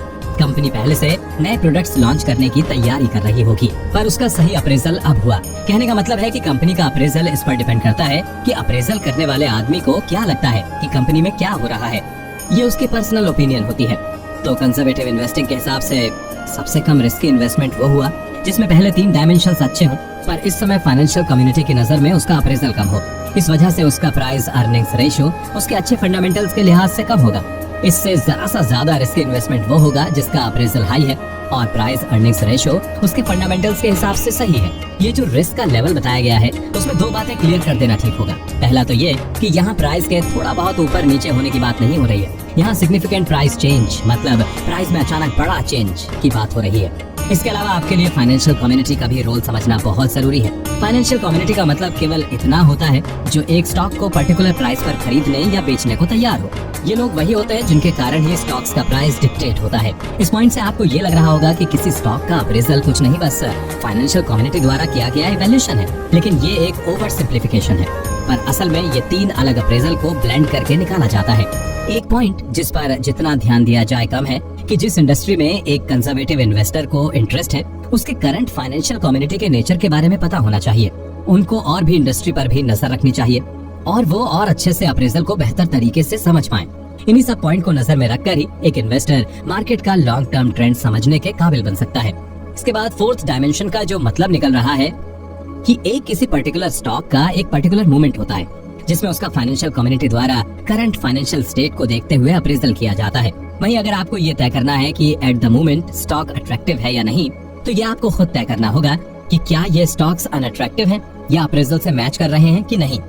लेकिन कुछ एक्सटेंट तक जनरल लेवल ऑफ स्टॉक्स पूरी पिक्चर को अफेक्ट करते हैं। ये उस पर भी डिपेंड करता है कि यदि आप आने वाले चेंजेस को सही से एस्टिमेट कर पाते हैं या नहीं। आपको यहाँ अपने इमोशंस को हटाकर केवल फाइनेंशियल सेंसेस में सोचने के काबिल बनना होगा, तभी आप एक अच्छे इन्वेस्टर बनने के काबिल हो पाएंगे। साथ ही आपको स्टॉक्स के इंटरेस्ट रेट पर भी पूरा ध्यान रखना चाहिए। इसी के साथ इस बुक समरी के सेकंड भाग का फाइनल अध्याय खत्म होता है। आशा है इस सेकंड भाग से आपको ये क्लियर हो गया होगा कि कैसे एक कंजर्वेटिव कंपनी और एक कंजर्वेटिव इन्वेस्टर ऑपरेट करते हैं और ऐसी कंपनी में आप कैसे इन्वेस्ट कर सकते हैं इन बताए गए 4 डायमेंशंस को ध्यान में रखते हुए। इस बुक समरी के अगले पार्ट में हम आपसे ये शेयर करेंगे कि इन्वेस्टमेंट की दुनिया में कौन सी फिलॉसफी का इस्तेमाल किया जा सकता है। इन्वेस्टमेंट की साइकोलॉजी। अब बुक समरी के इस पार्ट में हम आपको ये बताएंगे कि मार्केटिंग की दुनिया में किस फिलॉसफी को माना जाता है, पर उससे पहले आपको ये समझना होगा कि इन्वेस्टमेंट की दुनिया में फिलॉसफी का जन्म आखिर हुआ कैसे। किसी भी कंपनी का इन्वेस्टमेंट अप्रोच समझने के लिए एक इन्वेस्टर का ये समझना बहुत जरूरी है कि उस कंपनी का ऑब्जेक्टिव क्या है और वो किस मेथड का इस्तेमाल करके वो लक्ष्य हासिल करना चाहते हैं। इसी के बेसिस पर ही किसी कंपनी का आप या कोई इन्वेस्टर कैरेक्टरिस्टिक्स डिफाइन कर सकते हैं। इसी इन्वेस्टमेंट अप्रोच को देखते हुए हर इन्वेस्टर अपनी एक इन्वेस्टमेंट फिलॉसफी तैयार करता है जो उसके हर इन्वेस्टमेंट के साथ इम्प्रूव होती जाती है।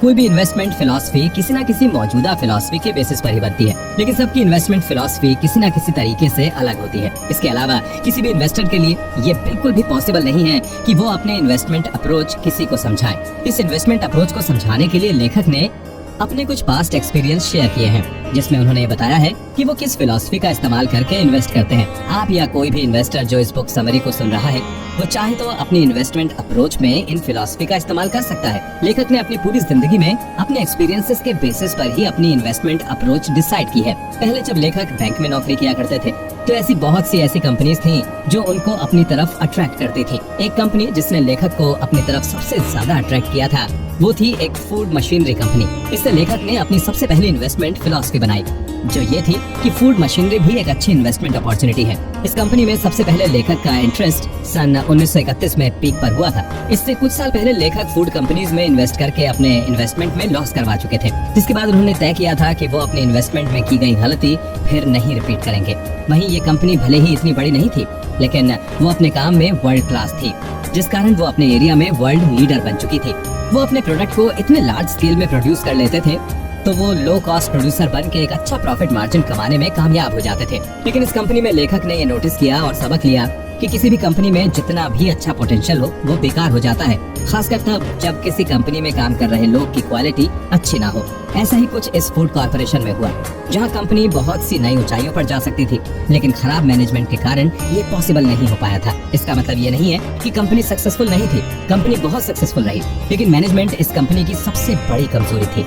इसका कारण ये भी था कि सारे डिसीजंस केवल एक व्यक्ति द्वारा लिए जाते थे, जिस कारण लेखक ने ये सीख ली कि ऐसी कंपनी में इन्वेस्ट नहीं करना है जहां कंपनी की सारी जिम्मेदारी एक व्यक्ति के कंधे पर हो। दूसरी इन्वेस्टमेंट अप्रोच जिसको लेखक ने एज एन इन्वेस्टर इस्तेमाल किया था वो है जिगिंग एंड जैगिंग। अब मान लीजिए किसी कंपनी में जिस पर आपने इन्वेस्ट किया हो वहाँ पर आपको एकदम से ज्यादा प्रॉफिट हो जाए, लेकिन आप घबराहट के कारण तुरंत डिसीजन नहीं ले पाते हैं, या फिर जब किसी कंपनी के स्टॉक का प्राइस नीचे चल रहा है और तब आप उस कंपनी में इन्वेस्ट करना वैल्यूएबल नहीं समझते हैं, जैसा कि फूड कॉर्पोरेशन के साथ हुआ। जब सन 1932 से लेकर सन 1934 तक उनको जब कोई वैल्यूएबल नहीं समझता था, तब जिन लोगों ने इस कंपनी में इन्वेस्ट किया उनमें से लेखक भी एक थे। उनको इस कंपनी से बहुत प्रॉफिट हुआ था। इसी को इन्वेस्टमेंट अप्रोच में जिगिंग एंड जैगिंग टर्म से जाना जाता है। जब तक एक इन्वेस्टर ये ठीक से नहीं सीख जाता है कि कब उसे जिग करना चाहिए और कब जैग करना चाहिए, तब तक वो एक अच्छा इन्वेस्टर नहीं बन सकता है। शॉर्ट में कहें तो जब बाकी सब जिग करें, आपको जैग करना चाहिए। तीसरी इन्वेस्टमेंट अप्रोच जिसको हर इन्वेस्टर को फॉलो करना चाहिए वो ये है कि कॉन्ट्ररी ओपिनियन भी कई बार सही होते हैं। जब हम मार्केट में एक जनरल ओपिनियन की बात करते हैं तो हम कहीं ना कहीं भेड़ चाल की ओर इशारा कर रहे होते हैं। अगर कोई इन्वेस्टर मार्केट के जनरल ओपिनियन के खिलाफ जाकर इन्वेस्ट करना चाहता है तो ऐसे में इन्वेस्टर को पूरे तरीके से सिक्योर होना चाहिए कि उसका बिलीफ सही है, वरना ट्रेंड के अगेंस्ट जाकर उसका नुकसान भी हो सकता है। फॉर एग्जाम्पल, जब ये साफ हो गया कि ट्रांसपोर्टेशन इंडस्ट्री में मेजर रोल ऑटोमोबाइल प्ले करेगा और रेलवेज के शेयर कम दाम पर बिकने लगे थे, तब उस समय ट्रेन की बोगी के स्टॉक्स खरीदना किसी भी इन्वेस्टर के लिए बहुत बड़ा रिस्क रहा होगा। इसलिए लेखक ने ये सब देखते हुए तय किया कि वो तब जिग करेंगे जब पूरी फाइनेंशियल कम्युनिटी जैग कर रही होगी। लेकिन इसके साथ उन्होंने ये भी महसूस किया कि अगर उनको बड़ा प्रॉफिट कमाना है तो उन्हें जिगजैग करने से पहले एक प्रॉपर चेक करना पड़ेगा। इस इन्वेस्टमेंट अप्रोच के अलावा चौथी इन्वेस्टमेंट अप्रोच से ज्यादा इन्वेस्टर का कैरेक्टरिस्टिक डिफाइन करती है। इस अप्रोच का नाम ही पेशेंस एंड परफॉर्मेंस है। अब इस अप्रोच को ध्यान में रखते हुए लेखक ने 3 ईयर रूल एस्टेब्लिश किया था, जिसका सीधा मतलब यह है कि आप जब भी एज एन इन्वेस्टर किसी कंपनी में इन्वेस्ट करते हैं तो इस भ्रम में ना रहें कि आपको 1-2 हफ्ते या महीनों या 1-2 सालों में प्रॉफिट मिल जाएगा। अगर आप किसी कंपनी में इन्वेस्ट करना चाहते हैं तो आपको उस इन्वेस्टमेंट में मिनिमम 3 इयर्स का लॉक इन पीरियड चाहिए होता है। आप किसी भी कंपनी को 3 साल से पहले जज नहीं कर सकते। यदि आप एक अच्छा प्रॉफिट चाहते हैं तो आपको किसी भी कंपनी में अपनी इन्वेस्टमेंट को मिनिमम 3 इयर्स देने होंगे। इसी रूल और इन्वेस्टमेंट अप्रोच को फॉलो करके लेखक ने बहुत सी कंपनीज में शेयर खरीद कर अपना और अपने क्लाइंट्स का एक अच्छा और बड़ा प्रॉफिट करवाया। इन इन्वेस्टमेंट अप्रोच का मतलब ये नहीं है कि आपको एज एन इन्वेस्टर हर रूल पूरे तरीके से स्ट्रिक्टली फॉलो करना होगा। हर रूल या इन्वेस्टमेंट अप्रोच के कुछ एक्सेप्शंस होते हैं, पर ये एक्सेप्शंस ज्यादा नहीं होते हैं। समझने के लिए लेखक का ही उदाहरण ले लेते हैं।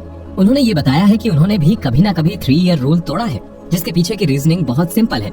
जब लेखक ने अपनी की गई इन्वेस्टमेंट्स में ये देखा कि उनकी की गई इन्वेस्टमेंट्स या कंपनीज जिन पर उन्होंने इन्वेस्ट किया है वो उस रेट पर ग्रो नहीं कर पा रही हैं जिस पर उन्होंने एक्सपेक्ट किया था, या फिर कंपनी के अंदर चल रही कॉम्प्लिकेशंस की वजह से भी कई बार उनको अपनी इन्वेस्टमेंट को 3 साल के अंदर ही कैश इन करना पड़ा था।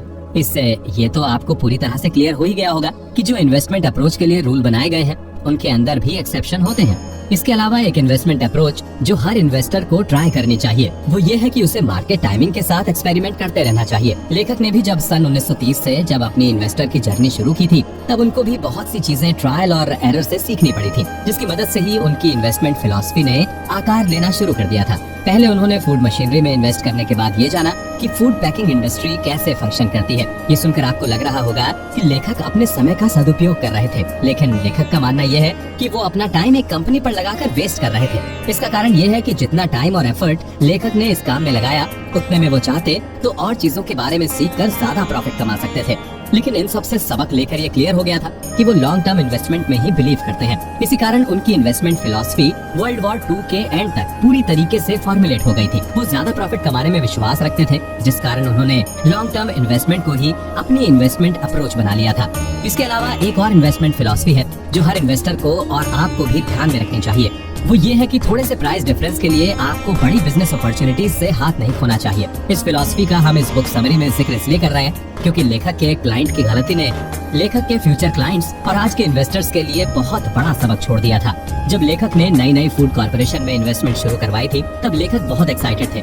उन्होंने अपने क्लाइंट से भी इस कंपनी में इन्वेस्ट करने को कहा था, तो उनके क्लाइंट ने कहा था कि वो तभी इन्वेस्ट करेंगे अगर उनको वो स्टॉक 33.75 पर प्रोवाइड होगा। लेकिन उस समय उस कंपनी का स्टॉक $34.50 पर चल रहा था। लेखक का क्लाइंट उस हफ्ते 75 सेंट्स बढ़ाकर इन्वेस्ट करने को बिल्कुल भी तैयार नहीं हुआ। लेकिन जब उस कंपनी के स्टॉक्स का प्राइस कुछ ही हफ्तों में डबल हो गया, जिसके बाद वो उस पुराने रेट के आसपास कभी भी नहीं आया, तब जाकर लेखक को ये सीख मिली और साथ ही उन्होंने तय कर लिया कि छोटे मोटे डिफरेंस के लिए वो अच्छे स्टॉक्स को बिल्कुल नहीं छोड़ेंगे।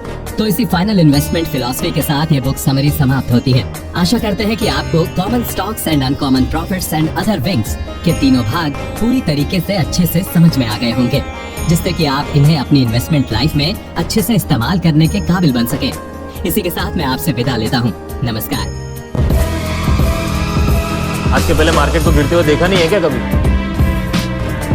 इतने दिनों बाद खुला है तो थोड़ा गिरेगा, धूल चाट के वापस खड़ा हो जाए। और भूल गए क्या, हमारी तो शुरुआत ही गिर के हुई। इसमें नया क्या हो रहा है? ये हो रहा है हर्षद कि इस बार मार्केट गिरने का कारण हम हैं। और भी अच्छा है, मार्केट के महाराजा हैं हम। अगर हमारे कारण मार्केट गिरा है ना तो हम इसे खड़ा भी कर दें। देख, हर्षद के नाम की लोचा लफड़ा और जलेबी फाफड़ा, इसे गुजराती की लाइफ से कोई निकाल नहीं सकता। भाई डायलॉग बाजी ठीक है, लेकिन इसमें बहुत रिस्क है। रिस्क है तो इश्क है। पैसा ही पैसे को खींचता है। लोगों को पता चलना चाहिए कि मेहताज अंबानीज और टाटा से कम नहीं है। लेकिन तू शायद भूल रहा है कि बचपन में शांतिलाल मेहता ने जब तेरी कुंडली दिखाई थी ना, तो पंडित ने बोला था कि तेरी धन राशि पे शनि बहुत भारी है भाई।